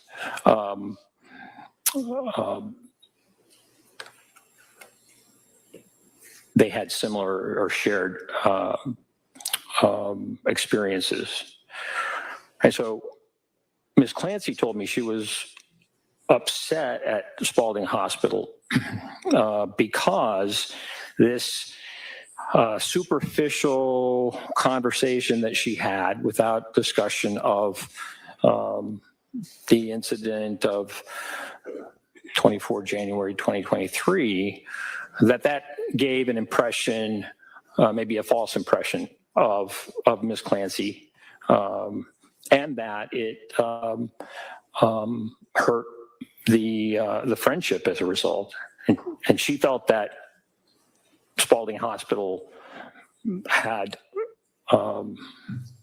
they provided better psychiatric care, better mental health care, she would not have been so superficial in talking with her friend. Did she also express anger to you that the staff at Spalding had prioritized her spinal cord injury needs over her mental health needs? I'm sorry, can you repeat that? Did Ms. Clancy tell you or express anger to you that the staff at Spalding Hospital had prioritized her spinal cord injury needs over her mental health needs? Yes. Your Honor, at this time, I'd like to put into evidence excerpts from the Spalding records showing the mental health This is the ending. consult and She treatment said this is where of you're going to Ms. get Clancy. aggravated. Objection. More than I already They am? admitted. Watch this. And so, doctor, did you have an opportunity to review the Spalding records? Yes. And did you see in the Spalding records that not only a psychiatrist, but also a psychologist and a social worker met with Ms. Clancy while she was at Spalding multiple times? Yes. And is there anything about the inconsistency of Ms. Clancy telling you that she didn't receive that treatment or that focus at Spalding versus the record, what the records show that are significant in your evaluation of her? Well, it's inconsistent and doesn't match up with that collateral information. So her depiction of the lack of mental health care at Spalding didn't match up with the evidence from Spalding in terms of the documents. Spalding is a rehab hospital. And that is really, they were really concentrated on the spinal injury, but also did have mental health services available. And doctor, moving along in your analysis, did you look into and evaluate the defendant's decision to send Patrick Clancy on errands on January 24th, 2023? Yes. And what stood out to you as significant in what you learned from the records and from Ms. Clancy herself in that area? I asked Ms. Clancy to tell me about that that afternoon, and specifically that decision for takeout. And as I recall, she told me that she texted her husband Patrick basically to say what would you think about having takeout? It's been a long day, and a fairly broad, open-ended request, and that he responded positively. And from then, she made the arrangements to look up the distance between their home, and 3V restaurant in Plymouth, but also looking at, basically making plans to have the food ordered. And she had texted her husband ultimately and asked him about, Are you stroking out? to tell her what order to make. And so in looking at the record, it was really reversed. Instead of starting with asking her husband, what would you think about takeout? How about getting takeout?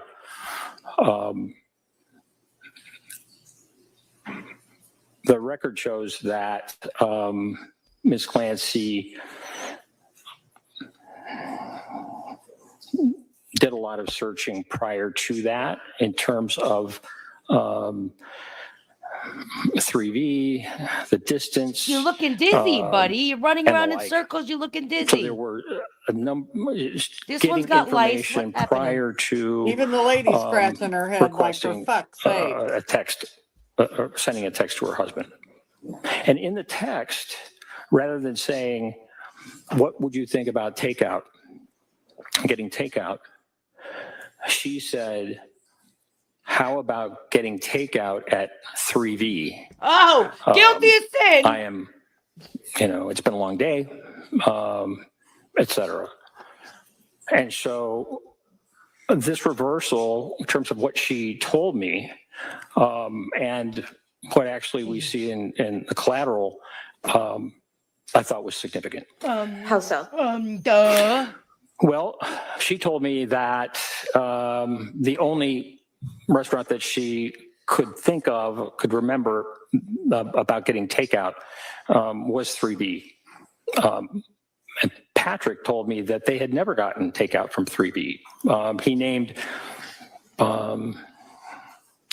West End Grill and Chestnut Grill as places that were in Duxbury and close by that they liked and that they often got takeout from. They had been to 3V and they liked it. They had gone as a family, but they had never gotten takeout there, takeout from 3V. And so presenting I want to look up the distance to West not End just Grill the and idea the other of grill. takeout, but how about 3V? And she had already done lots of checking about distance and the like. I thought was inconsistent. What I saw from the record was not what she told me in terms of the order in which she made those decisions, and so I saw that as being significant. And was there a similar scenario with the request of Patrick from the defendant to also go to CVS? Yes. And so what was the difference between what she told you about the plan to go to CVS and, or what she told Patrick and what she had done in terms of research? Well, the research for, I think it was Miralax, which It was 3 minutes down the road to CVS. Suggested for Cora's You might constipation. need Miralax. They had an appointment that morning in pediatrics, and this was suggested that the Miralax and CVS was something that Ms. Clancy looked into sometime after 4 o'clock, but not long after 4 o'clock, and well before she contacted her husband. But that But if he was already going out and did she not knew it and had it in her mind he was going out for communicate to dinner, her why would you husband the send the man importance of picking on up two separate Miralax errands? at CVS, who she had called, until really right before he left. So he had planned on going to 3B, driving to 3B, almost 6 miles, to get the takeout. And then she also added on that other errand. CVS was 3 Right minutes before he down the left. block. And so was it significant to you that she had researched the Miralax and looked into CVS an hour before, but just added that that part of the errand on right before her husband left? Why wouldn't you? Yes. And why? Well, it lengthened the trip. 3 minutes to It added CVS. one extra obligation for Patrick. He went to and CVS that would first to get the medicine. Make for a longer time that he was away. 3 minutes down the road. And moving along in your analysis, you discuss Ms. Clancy's suicide attempt, and you say that it was serious, This but is it, required guys. sequential decision-making. Is that correct? Can you just repeat that? I'm sorry. Sure. In your report, you describe Ms. Clancy's suicide attempt as serious, correct? Correct. And you also state that it required sequential decision-making. Is that correct? Yes. Can you talk a little bit about why you found that it was serious and how you found that it required that sequential decision-making? Well, I think in looking over her records previous to that day, 24 January, she had contacted Aspire twice, the suicide hotline, and spoken to them. And really, as I recall, since early December had been speaking about suicidal ideation. So this was something that that was significant for her. There was, of course, an assessment that in the emergency department that on the 15th of December. So you look through the record and that you do see that she was concerned about self-harm and suicidal ideation. If we look at the actual day after the children were killed, or after the children were strangled, Callan was still living at the time that EMS arrived.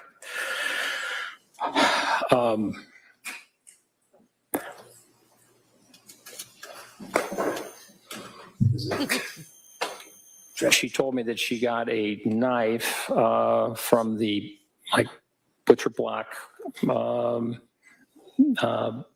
the kitchen, and then went upstairs and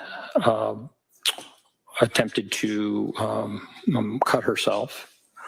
That she also took pills or took an overdose. And I asked her about that, really trying to understand. Objective as to what he was trying to understand. No, overall.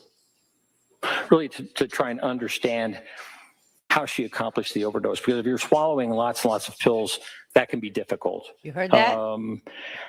And so how many times, how many handfuls of pills did you take or whatever? And How many handfuls did both of you take? She told me that she had. How many handfuls did she take swallowing the pills? He said both of you take. Well, no, well, I don't know about that. He just said, how many handfuls did she take? Okay. Slash the screen and dove remember, out of the window. She didn't take handfuls of pills. Doctor, if I could ask you a question. This is where she leads them. In terms of taking the pills, what did Ms. Clancy tell you about how she took the pills? I'm sorry. What did Ms. Clancy tell you about how she took the pills? He don't remember a script. It wasn't really very clear. I was Objection. Requesting what she said is the question. Do you recall what she said? I'm sorry. Do you recall what she said about taking the pills, whether she took handfuls or did something else? Oh, she did not say that she took handfuls. She did not describe the overdose in any specific terms. Did she tell you anything about crushing up pills? Objection. Leading question. It's already been answered. Next question. Did she give you any other information about taking the pills? No. So first she told him about taking handfuls of pills. Then when the prosecuting attorney said something, then it was, well, she didn't tell me about taking a handful of pills. Then it was, did she say anything about crushing the pills? Now watch. Now all of a sudden he remembers. Now, if you could tell us that portion that I asked you about earlier, what is sequential decision making and how did you see that in her behavior? Well, as I mentioned, she, after strangling the 3 children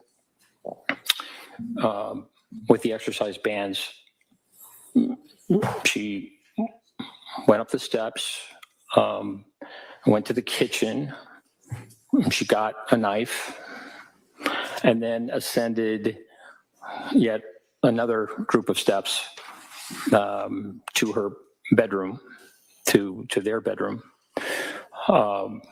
And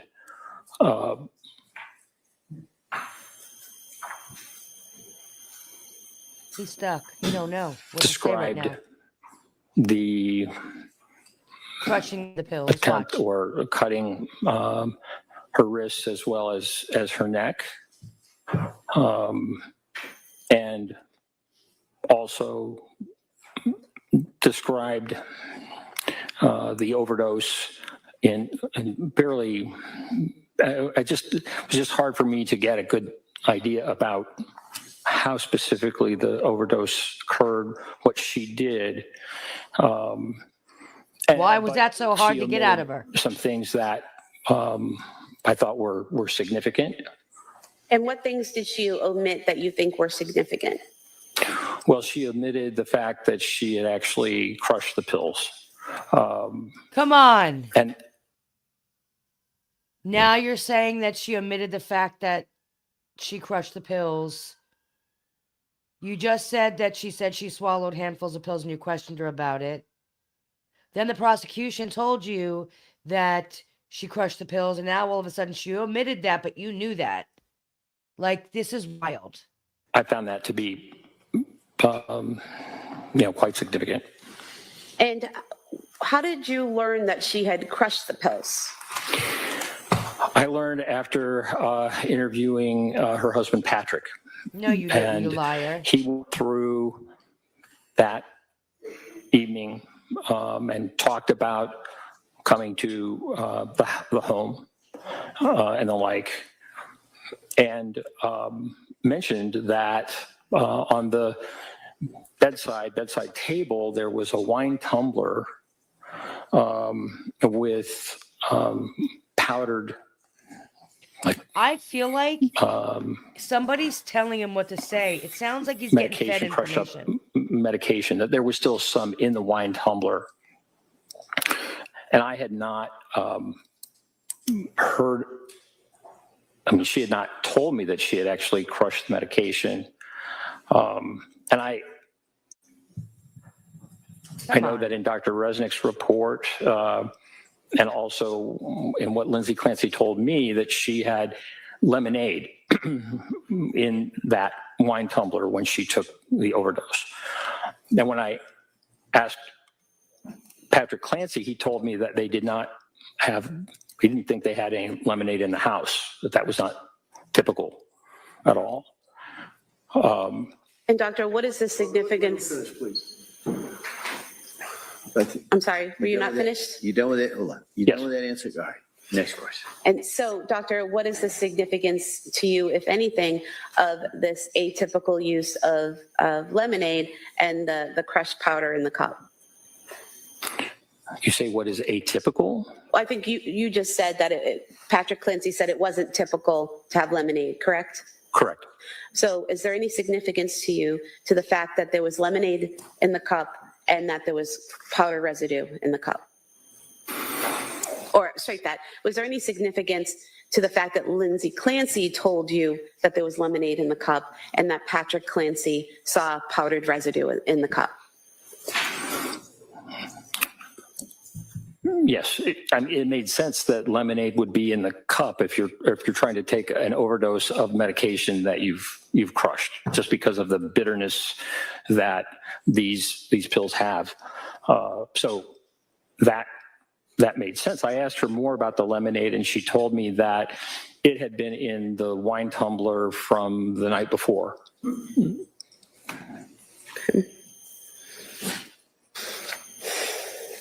And in terms of the decision-making process, like what types of decisions is she making? Are you referring to, what to take and how to take it and when to take it and when to cut herself, those types of decisions?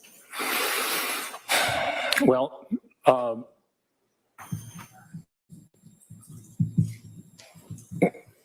he's lying. Crushing pills is really a challenge. No, it's if not. If you don't have the right equipment, if you don't have like a mortar and a pestle that they might have in a pharmacy. And so what I wondered about was that you can use process the cup to of crush it. crushing the pills to the point that they were powder in order then to put them in lemonade and then drink them. And so that is, to crush pills, significant number of pills into fine powder is not an easy thing to do. Yes, particularly if you don't have the right equipment. Come on. It's just kind of a laborious process. And she also He doesn't know how to answer her question. It was Patrick Clancy who told me about the door being locked, and she told me she did not recall locking the door. And in terms of Maybe Ms. she was in Clancy's a ability psychosis, she didn't to remember it. execute the strangulation of her children, is there anything about how she did it, what she did, that stood out to you in your evaluation? Yes. And what is that?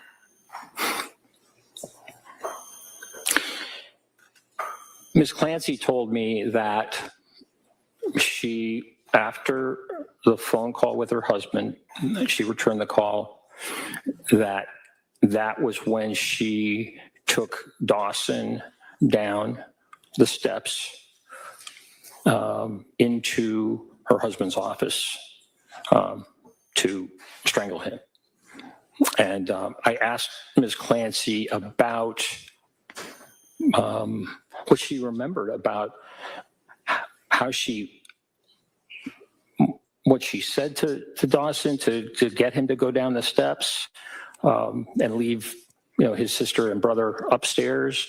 And was there resistance, verbalization, et cetera, crying? And she said she could not recall that. She could only recall bringing him down the steps and then strangling him. And then she repeated that. The next child was Cora, that she went back upstairs and did not recall how she got Cora down the steps, how Cora came down the steps, but then brought her into a different area, the kind of a living room area in the basement, and strangled Cora.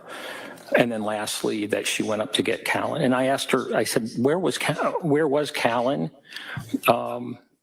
Upstairs. And she said, well, maybe in a playpen, often, she said she couldn't really remember, but then bringing Callan down and he was the last child to be strangled, all during this time where this voice is over and over again saying, this is your last chance. You have to kill the children before you kill yourself. Doctor, is there any significance to the fact that this voice is telling her to kill the children, but not telling her how to kill the children? Yes. And what is that?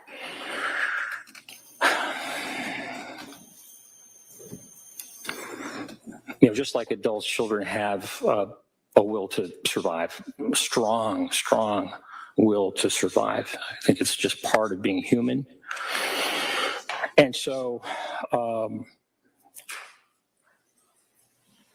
I know that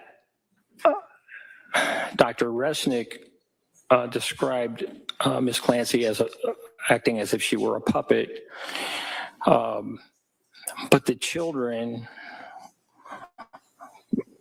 are not puppets. And just in looking at the Cape Codder video where Ms. Clancy is holding Callan and Dawson and Cora are there, I mean, they both are active. They can walk, they can run. And so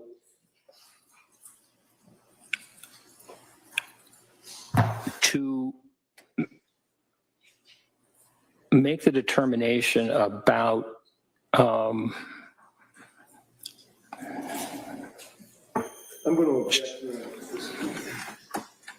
All right, can I see counsel at sidebar? Come on, tell me he wasn't lying. The judge is like, I'm done. The Bo Peep literally had to lead him to everything because he didn't know. Like, come on. That was the part I was talking about that I kind of caught with him talking about what had happened with the kids. Yeah. Wow. Yeah, he lied. He lied about the pill thing. Like, you know what I mean? I asked her about swallowing the pills, and then all of a sudden, once the prosecution said, "Oh, she crushed them," then all of a sudden was, "Oh, right, because it was inconsistent." That's what she told me. But yeah, come on. I couldn't remember what he was told to say. Mm-hmm. What I felt like. The breaks in the pauses in his testimony almost sounds like he's being fed what to say. Could you imagine the court reporter, how many times she had to say, Right? She's scratching her head. I wonder if, hey, Bell Life. We're just going over this morning. Yeah, the noises, I wonder if those are going to be in transcript. Grunt, moan, grunt, hesitation, moan, Do they come back? Or was that No, it? they don't come back. This is it. Okay. That was it. That's the big thing that you missed today. That testimony was crap. Wow. And we're Yeah. picking back up with him in the morning? And we're picking back up right from here. Have you, Belle? No, we've been over here streaming it. But yeah. Hold we'll be on, I picking lost up. sound when you switched. If you're talking. Oh, I'm talking. Can you not hear me? Well, there she goes, guys. So we're going to end here tonight, and we will pick this up. Oh, here she is. Is this she's back? Can you hear now? Yeah, it's like when you All right. switch, then my sound went. That's funny. But yeah, so this is where it ends today, and then we pick up right from here. I'm sure she'll finish asking him. I said evening on TikTok. I know. I don't know why I ended up coming over here. I was bored Because I was earlier, going to and try out then- my computer. and then you popped up and tried to pick me. I think we just got stuck over here. We But didn't yeah, get we'll be stuck. We wanted streaming to it. We will be streaming this. I'll probably start the streaming like 10 o'clock tomorrow, like always, just because I like to be able to fast forward through the sidebars. But yeah, we pick up tomorrow with prosecution still questioning him, and then Reddington gets a shred. Yeah, and that works out good because tomorrow morning I don't have to leave here until 10. Oh, Because good. I always have people on TikTok. We have coffee in the morning. and watch a little bit before you go on, and then everybody gets the recap. Yep, that works. It So, does. yeah, It has been working out good. it has. Oh, and the lady that I talked to you guys about that lives in Arizona. I give you guys the name of that book. Oh, yeah. She got back today and she is interested in doing it. Oh, nice. That'll be awesome. I think that'd be cool. Yeah. It's just I I need to agree. figure out if we're gonna do it here on YT or on TikTok. 'Cause I really don't want to get doxxed or anything. Yeah. You got to be So careful with it. yeah. Be messy. All right, guys. I'm going to bed. Me too. All right, guys. I will see you tomorrow morning at 10, and I'll see you as soon as I get the kiddos off in school in your coffee. Yeah, pop in for coffee and we'll see you then. All right, guys. Good night. Night chat.